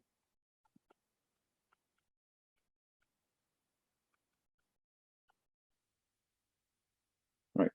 And cosh is always positive, so technically you don't need the absolute values here, but it's not incorrect to have them. So I would just leave the absolute values because you don't want to forget them when you need them, though they're not terribly important here. So for ln of regular cosh x plus c, and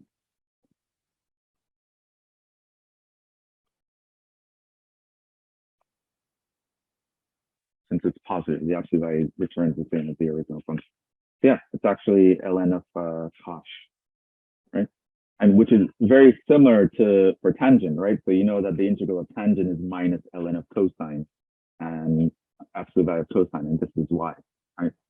So you'd write the tangent as sine over cosine, u is the cosine, your du is going to be negative sine, you get minus 1 over u, and you would get minus ln of absolute value of cosine.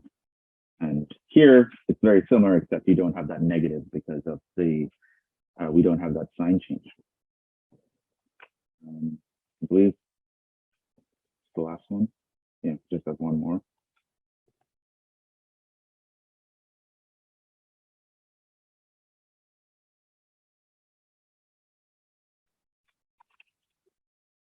Ideas for this one. Here I used u substitution, Mhm. and u is equal to e to the 2x.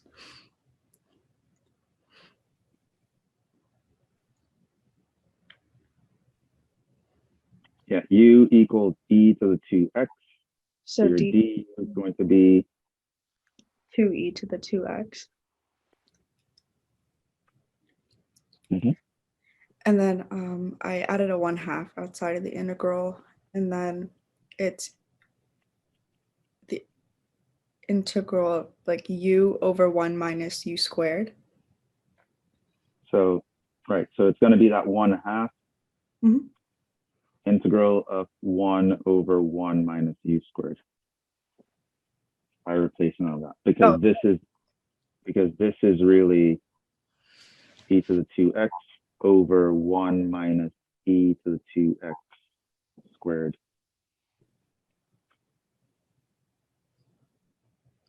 So your e to the 2x dx is actually 1/2 du, which is here. And then you have in the denominator, you have 1 minus e to the 2x all squared. So that's just u squared. So you have that. And then what do we get?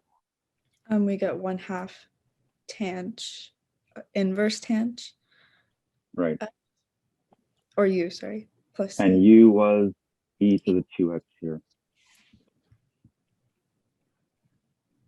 I actually have a question. Yeah. So why when we do u sub, why does it become 1 in the numerator in the integral instead of u? Oh, well, if you look here, right? So we know our integral was e to the 2x dx over 1 minus e to the 2x squared, right? Mhm. The e to the 2x dx is replaced by 1/2 du, Oh, right. Okay. right? And then over here, it's 1 minus e squared. And then the half you factored out over here, and then the du moves to the right. Right. Okay. Yeah. So the differential is always in the numerator or to the right. I always, I mean, it would equally be correct to write this as du over that, but aesthetically to me, that's always been a little weird. So I always just like shift it off to the right. Yeah.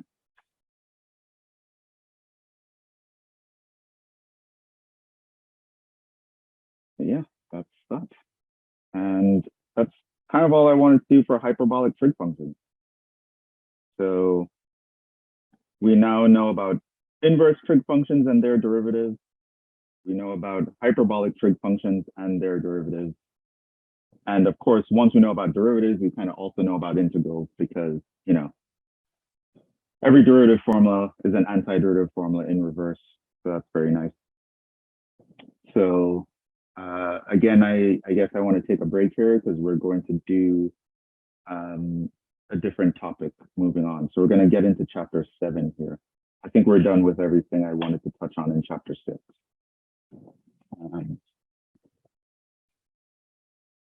So yeah, so we're going to take another quick break, 5 minutes. And then when we get back, we're going to jump into just integration in general, which we're actually going to spend a huge chunk of our time on. So yeah, for a while, the next few lectures, you know, going into next week, it's all going to be about integration techniques, which you're going to find is a little bit more complicated than differentiation techniques, right? But we'll see that pretty soon. So take a quick break here. We'll start again at 8. So I will see you guys in a little bit. All right, so let's get back to it. We're actually going to start fundamental integration techniques. So, I mean, you know, part 1, or it's really part 0. We just kind of, you know, talk about inverse functions.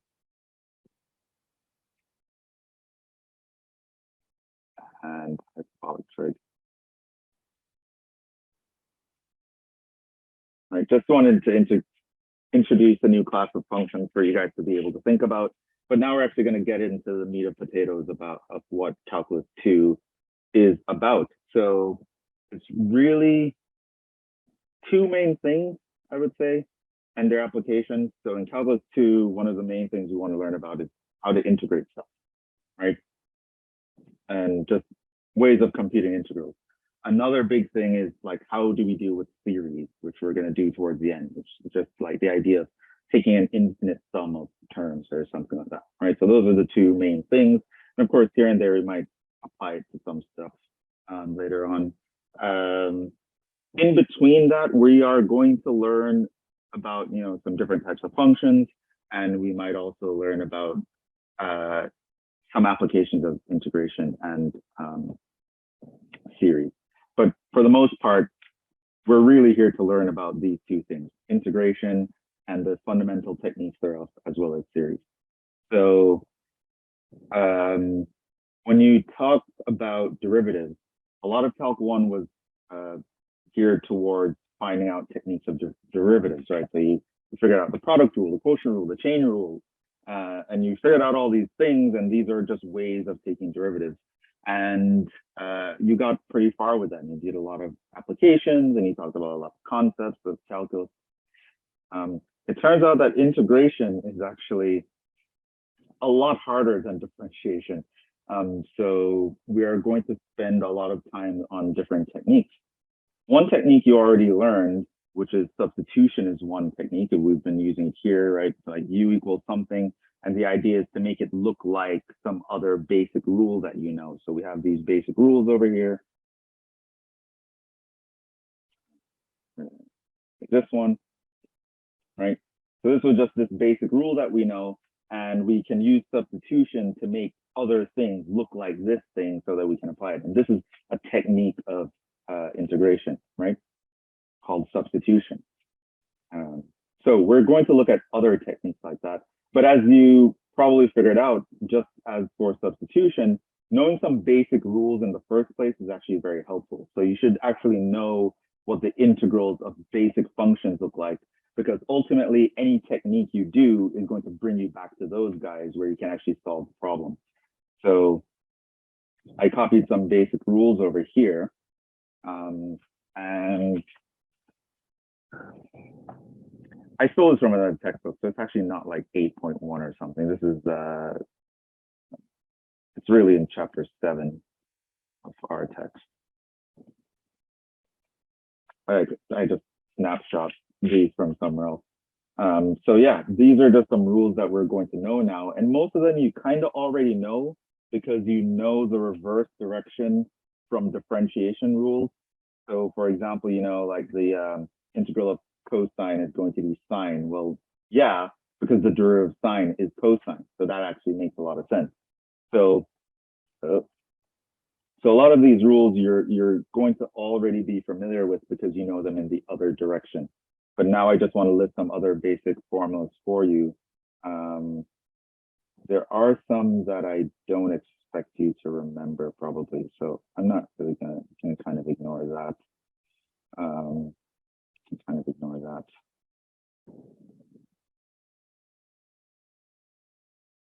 Yeah, kind of ignore these.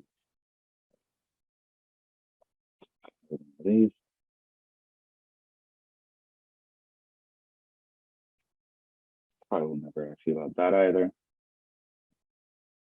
Ignore that.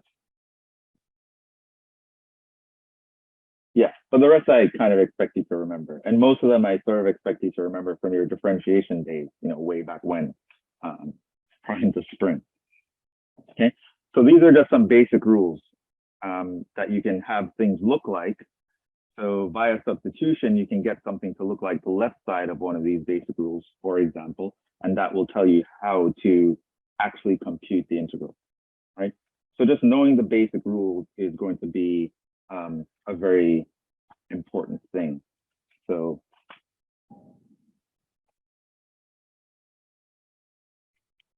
before we discuss techniques, we need to know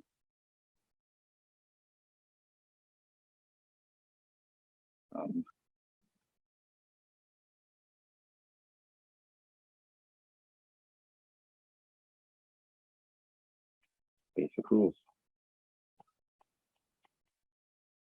Right? This is a basic insert. So I'll be referring to this as basic rules, right? So from now till the end of the class, whenever I say something like, oh, we're applying a basic rule, or oh, this is just a basic rule of integration, I'm referring to something in this table. So you'll always be able to go back and reference this. I just want you to know what the rules of the game are. These are the fundamental rules, the basic pieces.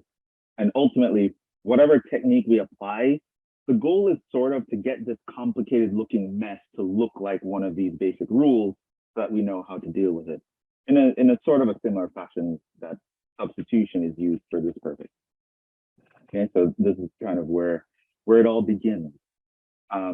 Now, another thing that is going to be a major stumbling block in terms of the difference between how you approach a problem in Calc 1 with differentiation versus how you'd approach a problem in Calc 2 with integration. So differentiation is more straightforward, like by far, right? Like you see two functions multiplying each other and I ask you to differentiate it, product rule. Oh, is the product rule. There's nothing else to think about, nothing else to worry about. Turns out when it comes to integration, that is not true. Like there are times when you want to integrate a product of functions and the answer is, oh, I could just do a substitution. And there are other times you see a product of functions, oh, I need a whole other technique other than substitution. Like there are going to be multiple ways, multiple techniques that apply, and there's going to be sort of no standard, oh, always do this in this situation. Whereas for differentiation, you have that, right? You have two non-constant functions multiplying each other. You want to differentiate. How do you do it? Product rule. It's always the product rule. It's never something you have to kind of figure out. Integration isn't that straightforward, right? You're going to encounter situations where the first step might not be clear. However, I'm going to teach you how to actually approach integration problems. So for that reason, I'm going to sort of give you guidelines, right? So you're going to have sort of a general approach. I'm approaching a random integral and I want to calculate it. What do I think about? In what order do I think about things? How do I figure out how to actually attack this problem? Because most of the time it's not going to be obvious, unless it's, you know, after you've had a lot of practice, then it's kind of going to be obvious. But just as a warning, it's not going to be as straightforward as differentiation, so don't expect it. It'll take a little bit to get used to, and you should just know that that's going to be the case. So don't worry or don't freak out where it's like, oh man, I don't know what's going on. It's okay to not know what's going on for the first few times you see these things, because it's really not as straightforward. So I'm not saying that to scare you guys. I just want you to manage your expectations, right? So it's not always going to be obvious. So in that sense, we're going to talk about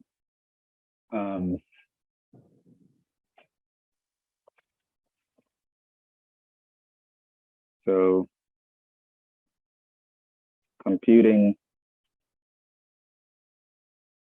integrals will not be as straightforward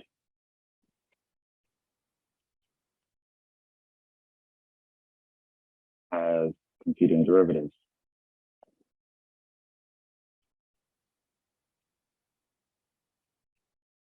Not only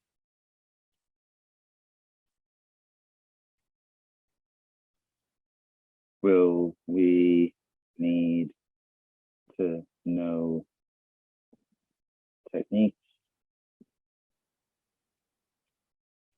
but also when to apply them.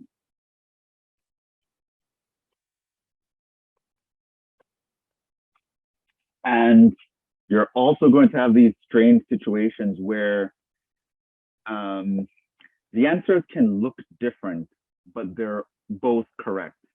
So for example, we know you're differentiating, right? What's the derivative of x squared? 2x. It's always 2x. It's always going to look like 2x.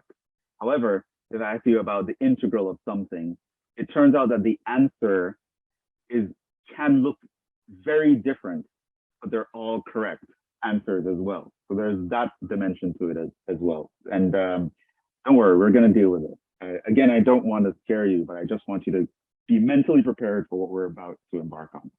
So this leads to, I'm going to call it an art, the art of integration. Right. So essentially what I'm going to be teaching you, along with teaching you techniques, I will be teaching you guidelines for applying integration techniques.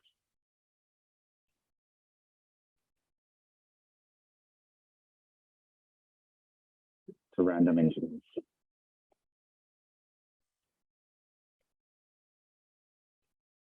So over time, we'll be adding to this list. So I'm going to give you a set of guidelines, sort of things that you have to do, that you kind of do it in a certain order because it's just better, statistically speaking, that you're going to get to the right answer quicker and with less pain that way. And I'm going to kind of tell you what to think about. Okay, so we're kind of going to be working on guidelines here. So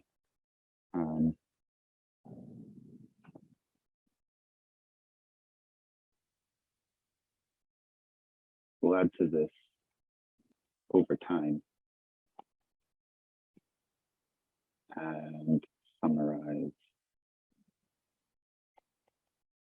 later.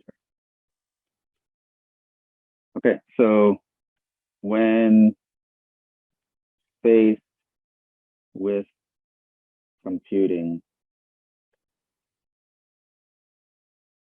some random integral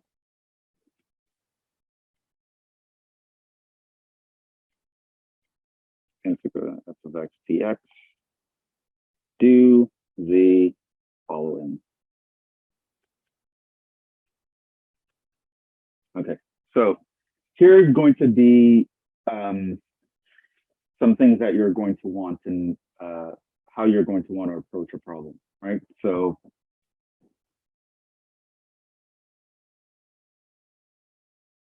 step one. Step one is going to be essentially try to apply a basic rule.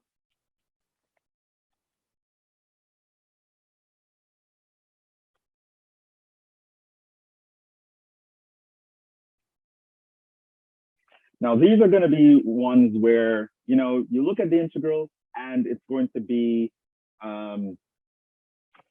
quote unquote obvious what the answer should be because it falls very much in line with one of these basic formulas that you already have memorized. So, you know, for an example here, you want to integrate x cubed dx. We would know that that is x to the 4 over 4 plus c by applying the basic rule. The integral of x to the n dx is x to the n plus 1 over n plus 1 plus c for n not equal minus 1, which on this list is this guy right here. Right? So when I have x cubed, it falls very nicely in line with the left side of this formula. I don't really have to do anything. I don't have to search for anything. That just, it kind of falls in your lap. Now, of course, most problems won't be like that, but occasionally you're going to have a problem that is like that, or a part of a problem that is like that. So you always should have the basic rules in mind. You should have them memorized. Let me do my indication that I expect you to memorize the things that I didn't cross out. So occasionally you'll come across an integral that you want to do, and it's like, oh, that guy looks exactly like this rule that I have memorized. There's really nothing else to do, right? This is always the first thing you look for. Does the integral I'm looking at look like a basic rule? This is always the first thing, always step one. First thing you try, always. Don't try to go and if you see a random integral, the first thing you should think about should not be, oh, substitution, or I have to do some sort of identity, or no, the first thing you think should be, is there a basic rule that deals with this situation, right? Always the first thing you think, okay? Now, of course, that's not always going to be true. So that leads us to step 2.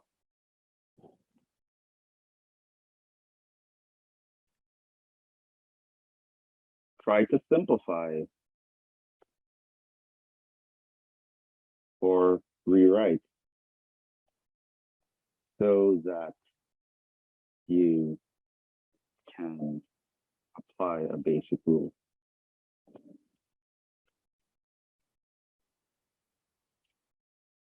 And the simplifying here, what I mean by that is, you know, algebraic simplification. So an example would be,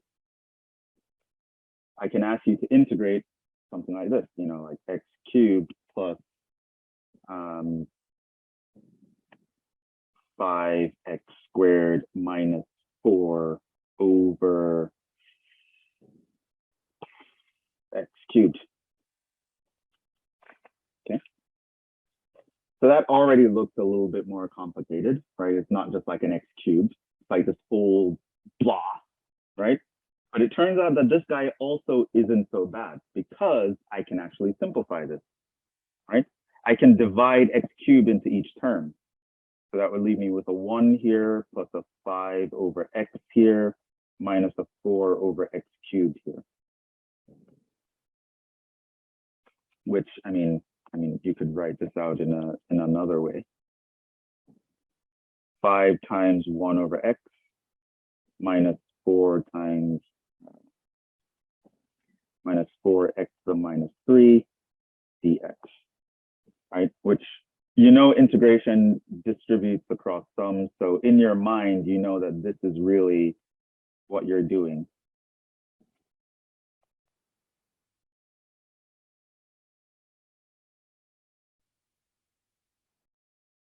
And then a basic rule applies to each of these guys.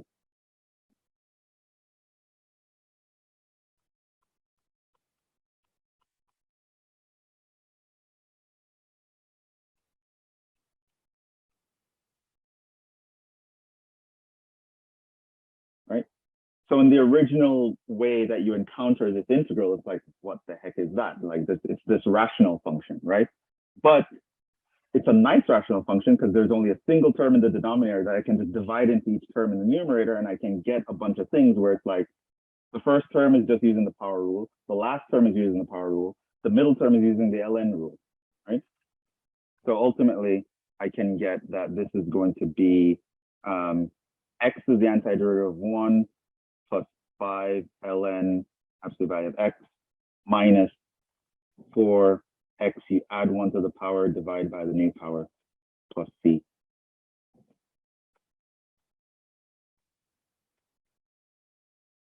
It's going to be plus 2 x to the minus 2 plus c. So that's going to be the answer.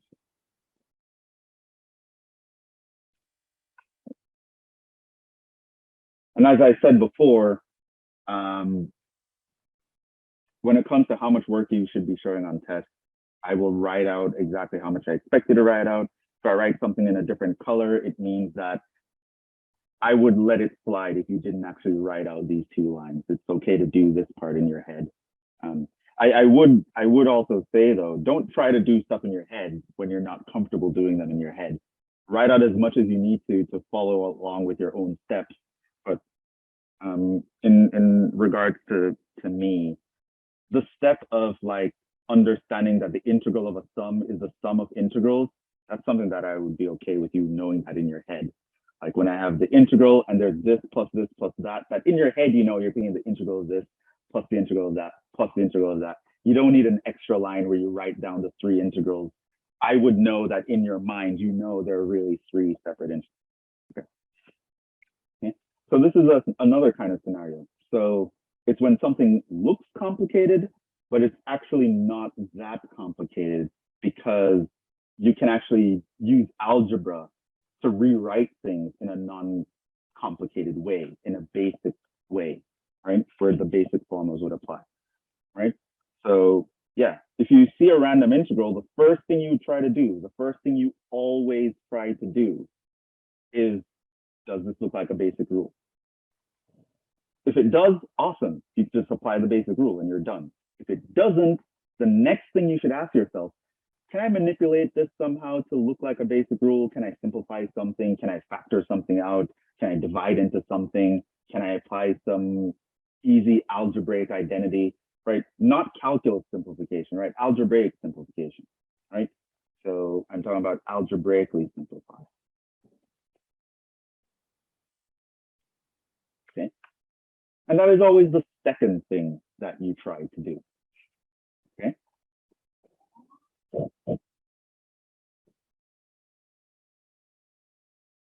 And I mean, I assume like in Calc 1, I'm not saying anything you haven't seen in Calc 1 already, but we're going to build on it, right? So those are always the first 2 things. What's the third thing you try to do?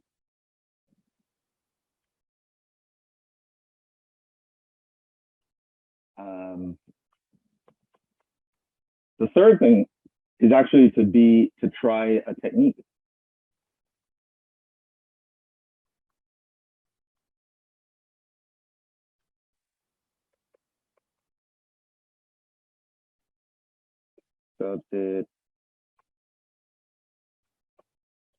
Substitution will work.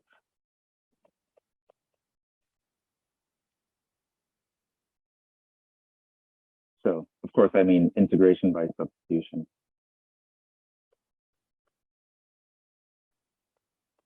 Right? That means u equals something. You're going to take u to be something in the function where its derivative is somewhere else in the function, or at least you can get its derivative somewhere else in the function in such a way that once you plug in the u and the du and everything simplifies to look like a basic rule. So this was substitution, right? So this is going to be, for example, like, the integral of, say, x sine of x squared, right? You see that, right? So you want to integrate a product of functions. You want to integrate the product of x times sine of x squared.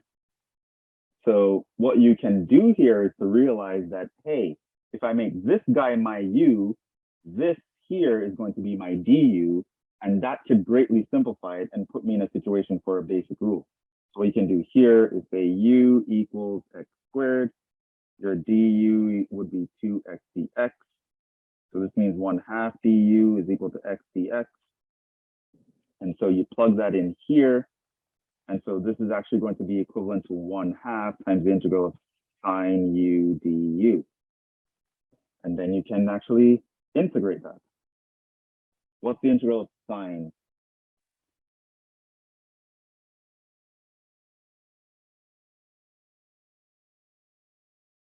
Negative cosine. Negative cosine. So this is negative cosine u plus c. So this becomes minus 1/2 cosine of u, which was x squared plus c. And that is the answer. Okay. And so that would be a substitution. Okay. So we have these basic rules, which are the basic fundamental formulas that tell us how to find integrals for specific functions. Now, when you encounter some random integral in the wild and you need to like subdue it, you need to actually compute it, there are three things that you're going to do first. The first thing is to see, does it look like one of these basic rules that I already know? If it does, awesome. Apply the basic rule, get on with your life. If it doesn't, the next thing you're going to think, well, can I algebraically simplify this to make it look like a basic rule? If you can, awesome, do that. A third scenario is it's not a basic rule, and how am I going to algebraically simplify this? What could you do with that? You can't do anything with that. Like, how am I going to simplify that? Like, I can't divide into anything, or like, there's nothing here to simplify. However, I realized, oh, I can do a substitution to get it to look like a basic rule. And I'm going to assume you kind of know how to do substitution. I'm not going to teach you substitution because that is Calc 1. But the idea is that should be the third thing that you try. Now, I don't mean to be the bearer of bad news, but this is where the step-by-step sort of ends. So I'm going to give you a step 4, but it's not really step 4. It's not going to always be the fourth thing you think about. But up to this point, I want you to think about things in this order. Always. You always do these first 3 steps first. You see a random integral pop up, you're going to think, is it a basic rule? If not, can I simplify it to look like a basic rule? If not, can a substitution work? Always the first 3 questions you ask yourself in that order. That's the guideline. After that, things get kind of fuzzy. It's going to depend on what things look like is going to determine what technique you try to apply. So right now, I'm going to give you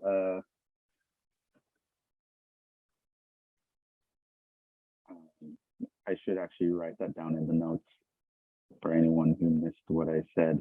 So we always apply the first 3 steps in that order, right? Always, right? You always do this, right? Everyone in the class, you approach a random integral, everyone in the class take these 3 steps first in this order every single time. Okay. From now on,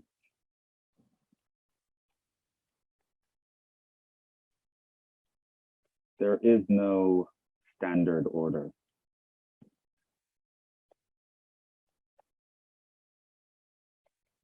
So from now on, I'm going to teach you techniques but I'm not going to be able to say, oh, this is always going to be the fourth thing you tried or the sixth thing you tried or whatever. I'm going to teach you the technique, and then I'm going to teach you when you might want to use these techniques. I'm going to package this in a nice little set of guidelines, and that's really all I'm going to be able to give you is guidelines, right? So already we're here, we're just starting our integration journey, but already it's not going to be as straightforward as differentiation. So the first three steps are always the first three things you think about, but they're not guaranteed to work. However, it is the situation where these are the low-hanging fruit. So you want to see if these guys will work, because if one of these three things work, they will be by far the easiest thing to get to work. So you might as well just try to get them out the way. Everything else, I don't want to necessarily say it's going to be more complicated, but it's going to be a less straightforward thing, and you really only want to apply them when you're in a particular situation that makes that viable or advantageous. Okay, so this leads us to step 4, which I should probably not call them steps anymore. So essentially what I'm going to do is I'm going to teach you another technique. So this is called integration by parts. Okay, so this is a new technique.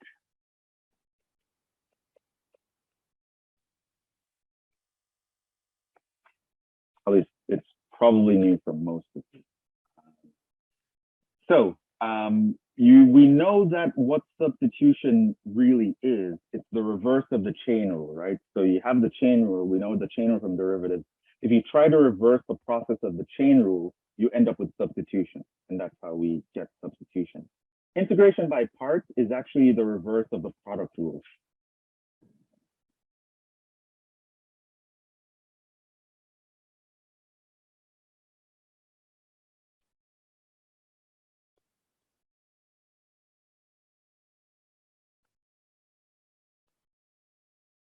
Right?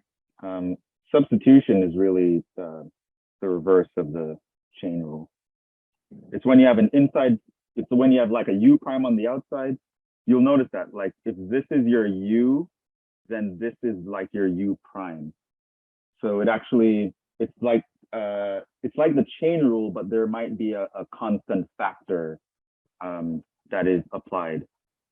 So when you're doing substitution, you're really trying to reverse the reverse of the chain rule.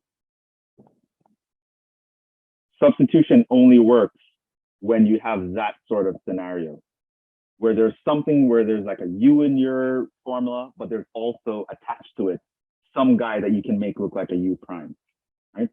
Substitution works in that scenario. Here, I'm actually going to teach you a different scenario to deal with. So we know that if I want to take the derivative of something that looks like f times g, that is going to be f prime times g plus f times g prime. So here's what we do. We go through and we take this equation, and what we're going to try to do is we're going to try to reverse the derivative. So what we're going to do is we're going to integrate both sides. Right? So we integrate both sides and integrate both sides and apply the fundamental theorem of calculus. So the fundamental theorem of calculus tells us that the derivative and the integral will cancel each other, right? An integral is the reverse of a derivative, right? So that's part 2 of the fundamental theorem of calculus. I guess depending on what textbook you're reading, sometimes it's part 1. So that gives you that on the left side, you're just going to get f times g. And on the right side, you're going to have these 2 integrals, f prime times g, say dx, plus f times g prime dx. Okay. Now what we do is we actually solve for one of these integrals. So I were to solve for, say, this guy, f times g prime,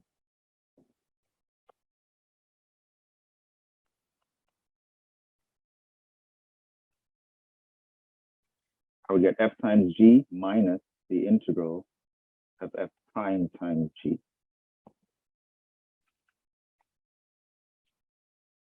Okay. So now, that's actually what's called the integration by parts formula, but usually we use different notation. So in the standard textbook, they change the notation a little bit.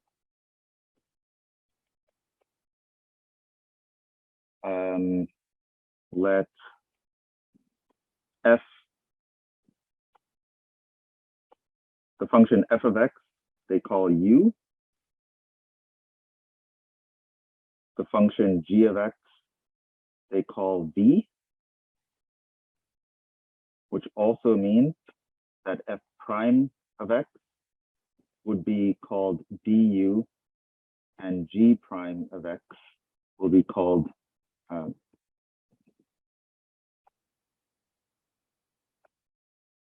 let me put in the dx's just to be. So f prime of x dx is going to be du, and g prime of x dx is going to be dv. Right? So if you get du dx, you get f prime, dv dx, you get g prime. You can write them in these equations. Right? So now I'm going to go back into this formula, plug into the above, and you get the following formula. The integral of f is u, g prime dx is going to be dv equals u times v minus the integral of the g is the v and f prime dx is du. So this is what's called the integration by parts formula.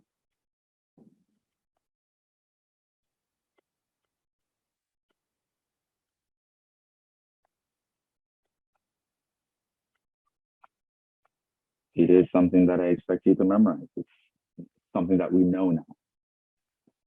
So there is this formula. So, and applying this formula is kind of like reversing the product rule. And so it's just this formula that we have memorized in this order. So the integral of u dv is u times v minus integral of v du. I used to say the word video to remind me of who's the v and the du at the end. All right. However you memorize it, you need to memorize this. Integral of u dv is equal to u times v minus the integral of v du. This is called the integration by parts formula. Okay. So I don't expect you to memorize it right away, but memorize it by tomorrow because we're in the summer session. You need to memorize quickly. So probably not in this class. Probably just take a snapshot of this for this class, but you need to have this memorized pretty quickly. So here,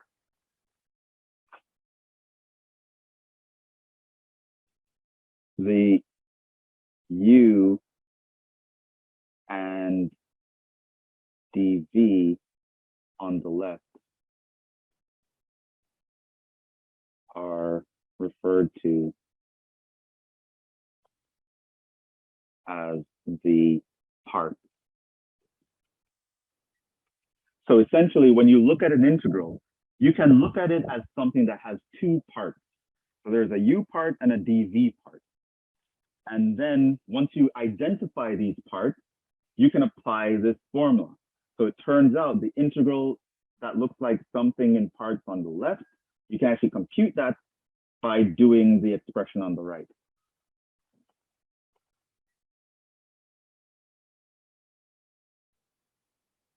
Idea by breaking into parts, we can compute the integral on the left using the expression on the right. Right? Now, those of you who are paying attention, you'd also realize, but there's an integral on the right also, right? Which is, yes, there is also an integral on the right side. The idea is, when this technique works, it turns out that the integral on the right side will always be easier to compute than the integral on the left side. So the idea is you take this complicated looking integral, which is the u dv integral, you transform it into u times v minus the integral of v du, where the v du integral is something that's easier to deal with. Right? Where the integral on the right is, put this in quotation, easier to deal with. Is that something we kind of just need to develop a sense for, or are there like rules or guidelines for how we can select an integral for the right? Yeah, so I'm gonna eventually get there. So what I do want us to get now is how to use this technique, right? Afterwards, I'm gonna just give you a bunch of examples where the technique will work. Afterwards, I'm gonna give you some guidelines on, okay, here's how you know when you're in that situation. Yeah, so for now, the technique is based on this formula. Ultimately, you're gonna start out by picking the parts, u and dv, applying this formula, and the integral on the right should be easier to compute than the original integral that you had, and that's how you're gonna get it. So we're gonna do some examples.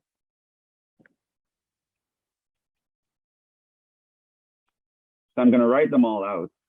We're not gonna finish all of them tonight, but it would be good that, you know, whatever examples I don't get to, you try them for tomorrow's class. And so you can kind of line up what I'm doing with what you attempted. So write down some examples here. So compute.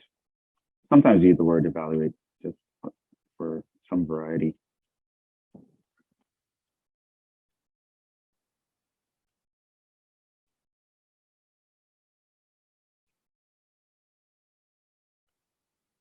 Traditionally speaking, we use compute when there's going to be like a numerical answer. Here's an integral where this can work. X times e to the x.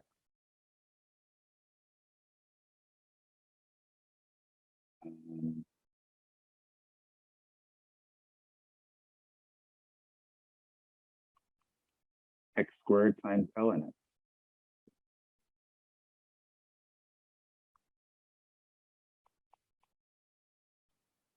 E to the x times sine x.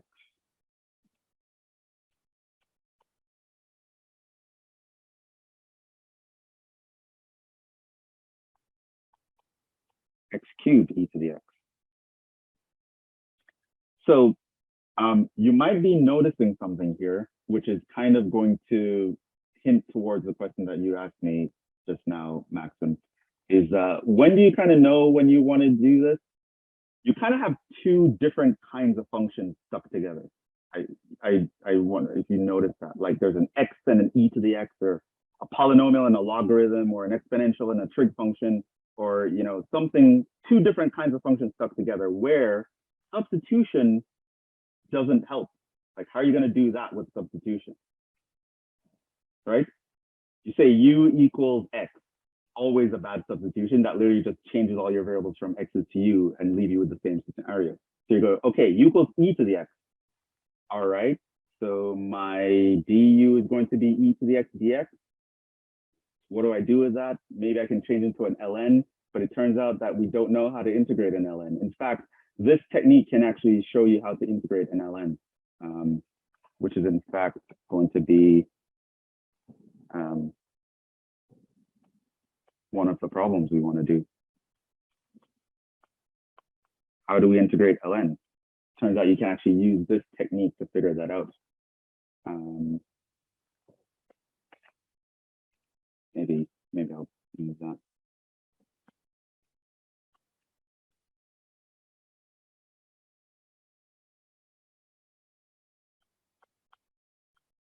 make this one a little bit nicer. X to the fifth e to the x, just to find the pattern. G. Okay, I have an example. G. Yes. How do you integrate an inverse trig function? We just learned about those guys yesterday. H.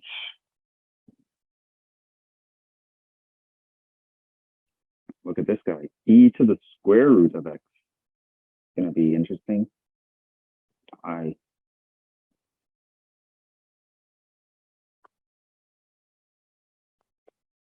X cubed e to the x squared.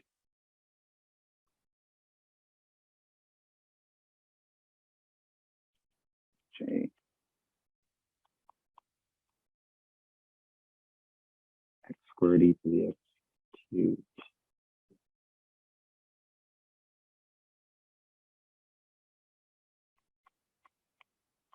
K. Square root of x cosine square root of x.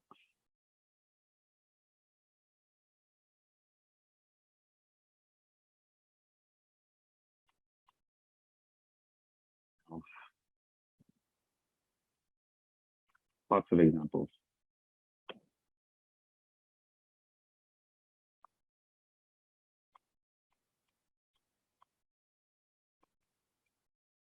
To the inverse tangent.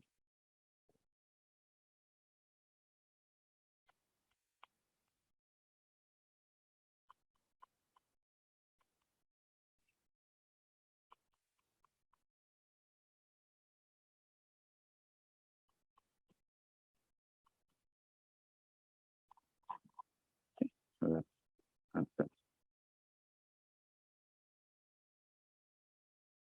We have a lot.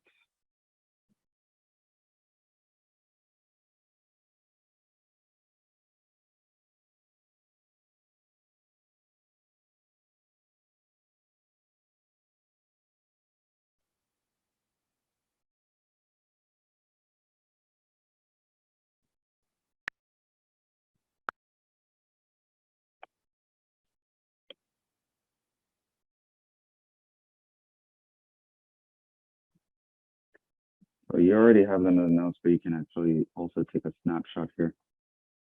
Maybe it might be nicer to.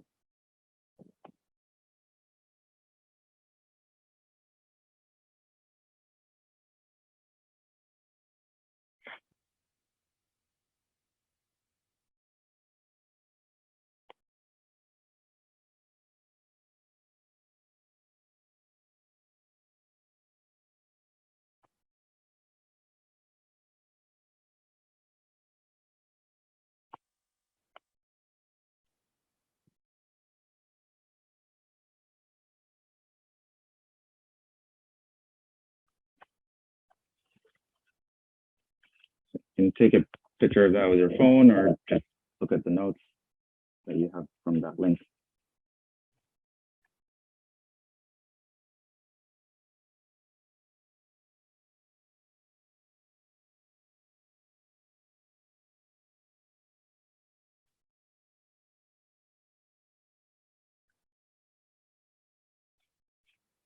Okay, so let's jump into this. So I'm assuming this is a brand new technique for all of you. So I'm just gonna, tackle the hardest one, problem A, and you guys can just watch me do it and hopefully pick up some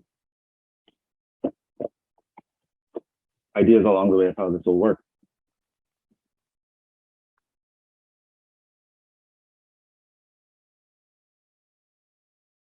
So remember I mentioned you think of the integral in parts, right?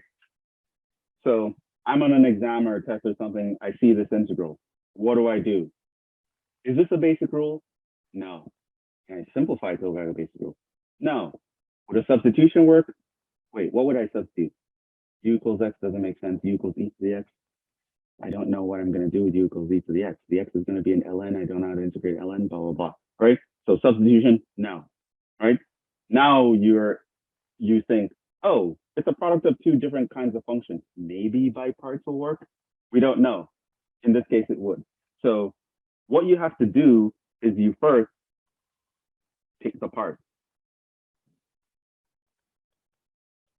who's your u, who's your dv? So in this case, I would say u equals x, dv equals d to the x dx, right? So I split up my integral into these two parts, right? So that's my u part, that's my dv part.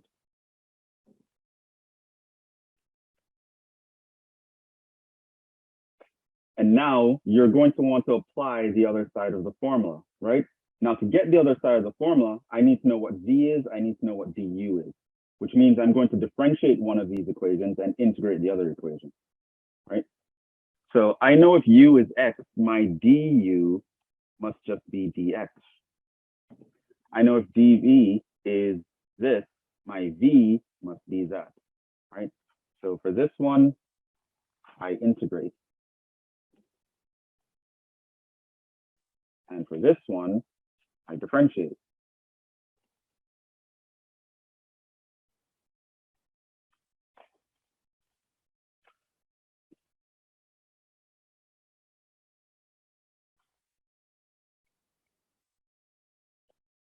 The first thing you do is you pick your parts. Then you're gonna figure out all the other parts, right? So I know u and dv, I need my v and du. You can get this by integration and differentiation. And so now you plug into the formula.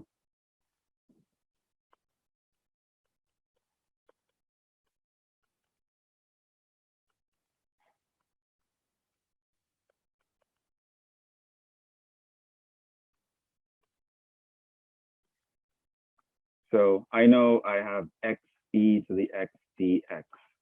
This is equal to, so here, this is my u dv.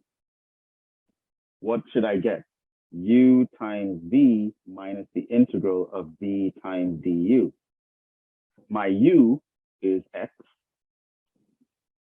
My v is e to the x minus integral of v is e to the x, and my du is just dx. So notice the integral of x e to the x is equal to x times e to the x minus the integral of e to the x. And what do you notice about that integral? It's a basic rule, right? So that integral is rule number 4. Integral of e to the x is e to the x. I mean, probably didn't need a rule to tell you that. But yeah, that's a basic rule. That integral is actually way easier than the integral that we had in the beginning. So I'm just going to do that integral.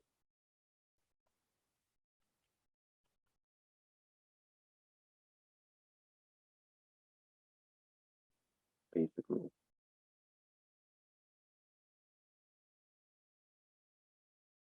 And so that's your answer.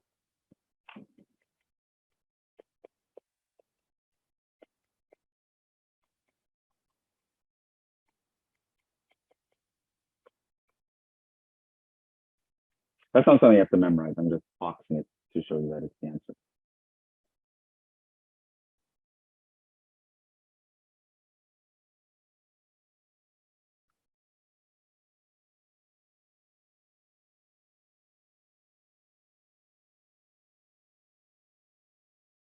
So first question, do we get what I did? Right. Don't really worry about right now if you would have known to do the same thing or would I have seen that. Don't worry about that right now, but do you understand when I wrote down the steps what I was doing? I have a question. Yes.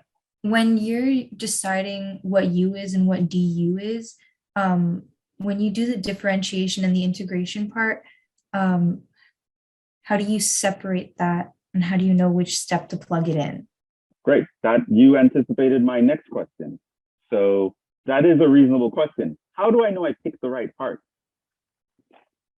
Let's actually talk about that before we move on.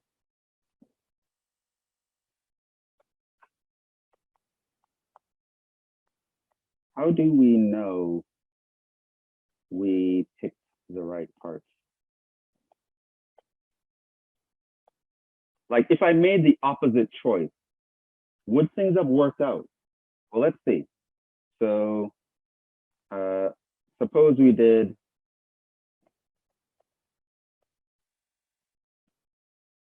the u equals the e to the x, and the dv equals the x dx, right? Let's say you approach this integral and you're like, oh, integration by parts, and you pick your part. What would have happened? Your du would be e to the x dx. Your v would be x squared over 2, right? And then when you go and plug it in, u times v, if you do this times that, that would give you x squared over 2e to the x minus the integral of v du, this times that. So that's going to be x squared over 2 times e to the x dx. Now, what do you notice about the integral on the right? Gah!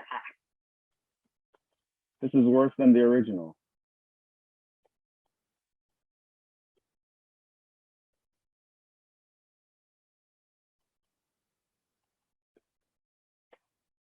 And you might think, oh, integration by parts doesn't work, but it's because you chose the wrong part, right? So that's actually a very insightful question. How do you know that your u was the right thing? Because you can choose the u and the dv, everything works out. But if someone made the opposite choice, it doesn't work out. They end up in a different situation.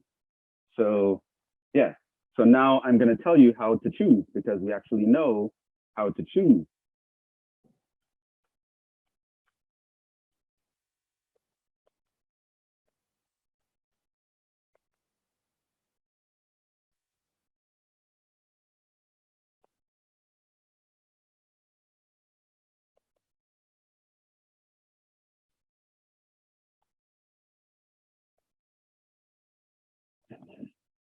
Works most of the time. We're probably going to talk about the weird situations where it doesn't work. But this works in situations where you have two different types of functions. There are some times when you have two of the same kinds of functions and integration by parts will work, but you have to, this won't actually tell you. All right, so it's actually a mnemonic called liate.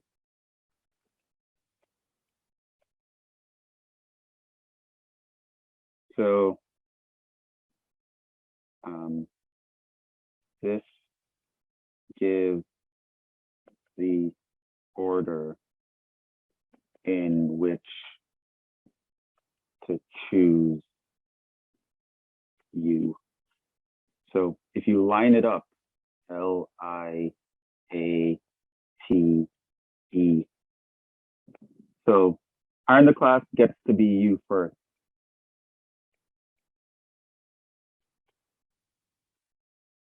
As you progress down this ladder, gets to be u last.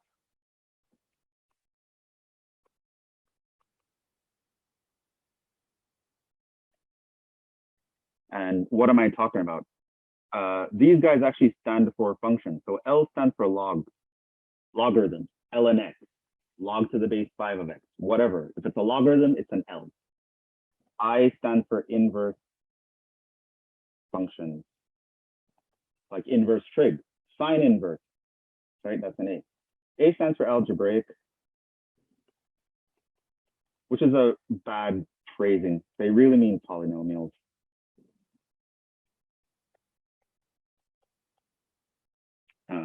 But Lipke doesn't quite have the same ring to it. Liate sounds, fancy. T stands for trig functions.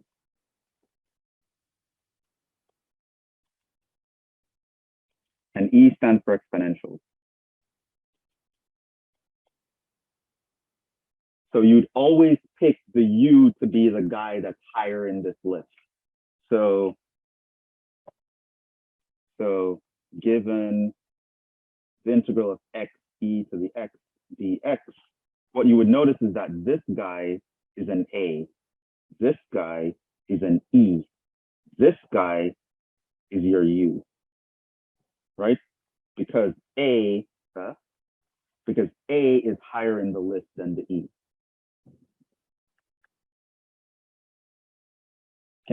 So that's how we make the choice.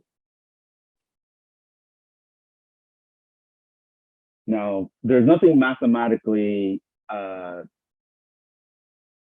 rigorous about this choice. It's just statistically speaking, most of the time, if we make the choice in this order, we can solve the problem. And if we don't, we can't. So it's mnemonic that we make up to kind of tell you how to choose the U. So if you look at these guys, like for B, if you wanted to choose the parts here, who would be U, who would be DV for B? The ln dx. Right, U would be ln, and you choose your dv to be the x squared. Right, for this one.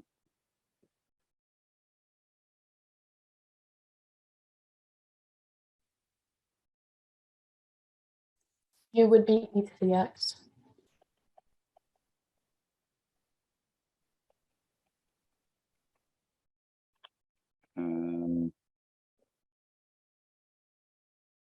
For this one.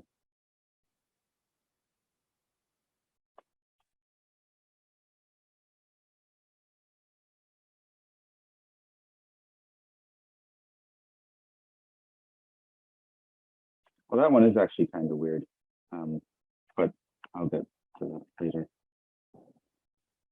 But you'd probably think the U is going to be the x cubed part, which is more correct. But you might need to simplify a little bit before you apply it. But hopefully you kind of get the idea here. You choose your U based on the kind of function that is, the kinds of functions that are present. Okay. So what I want you to do is try these for next time.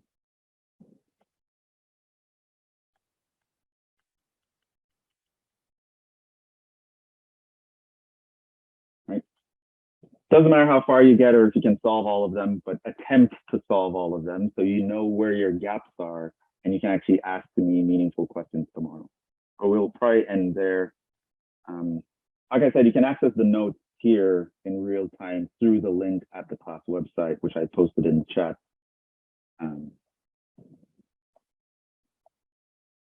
Which I'm posting again for anyone that came in late. And try those. So the idea is to use Liate.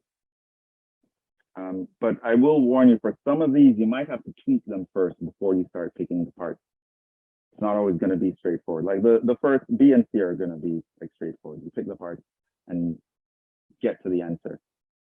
But essentially, that is the process. You pick the parts, you plug into this formula. The hope is the integral on the right is easier than the integral on the left, and you can finish the problem that way.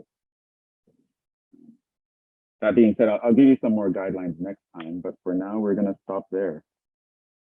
So we have a lot of examples to get through tomorrow, which is the last class for this week. Make sure you can log into WebWork. Make sure that you got an email from Gradescope. Make sure that you're getting emails from me. So I actually sent a math email to the class, so make sure you're getting emails from jsmith306@fordham.edu. Have any questions on particular WebWork problems? Click the email instructor button at the bottom. And I will post 2 lecture videos tonight. I think that's all the housekeeping we have. But yeah, we will stop there. Any questions before we go? Any quick questions?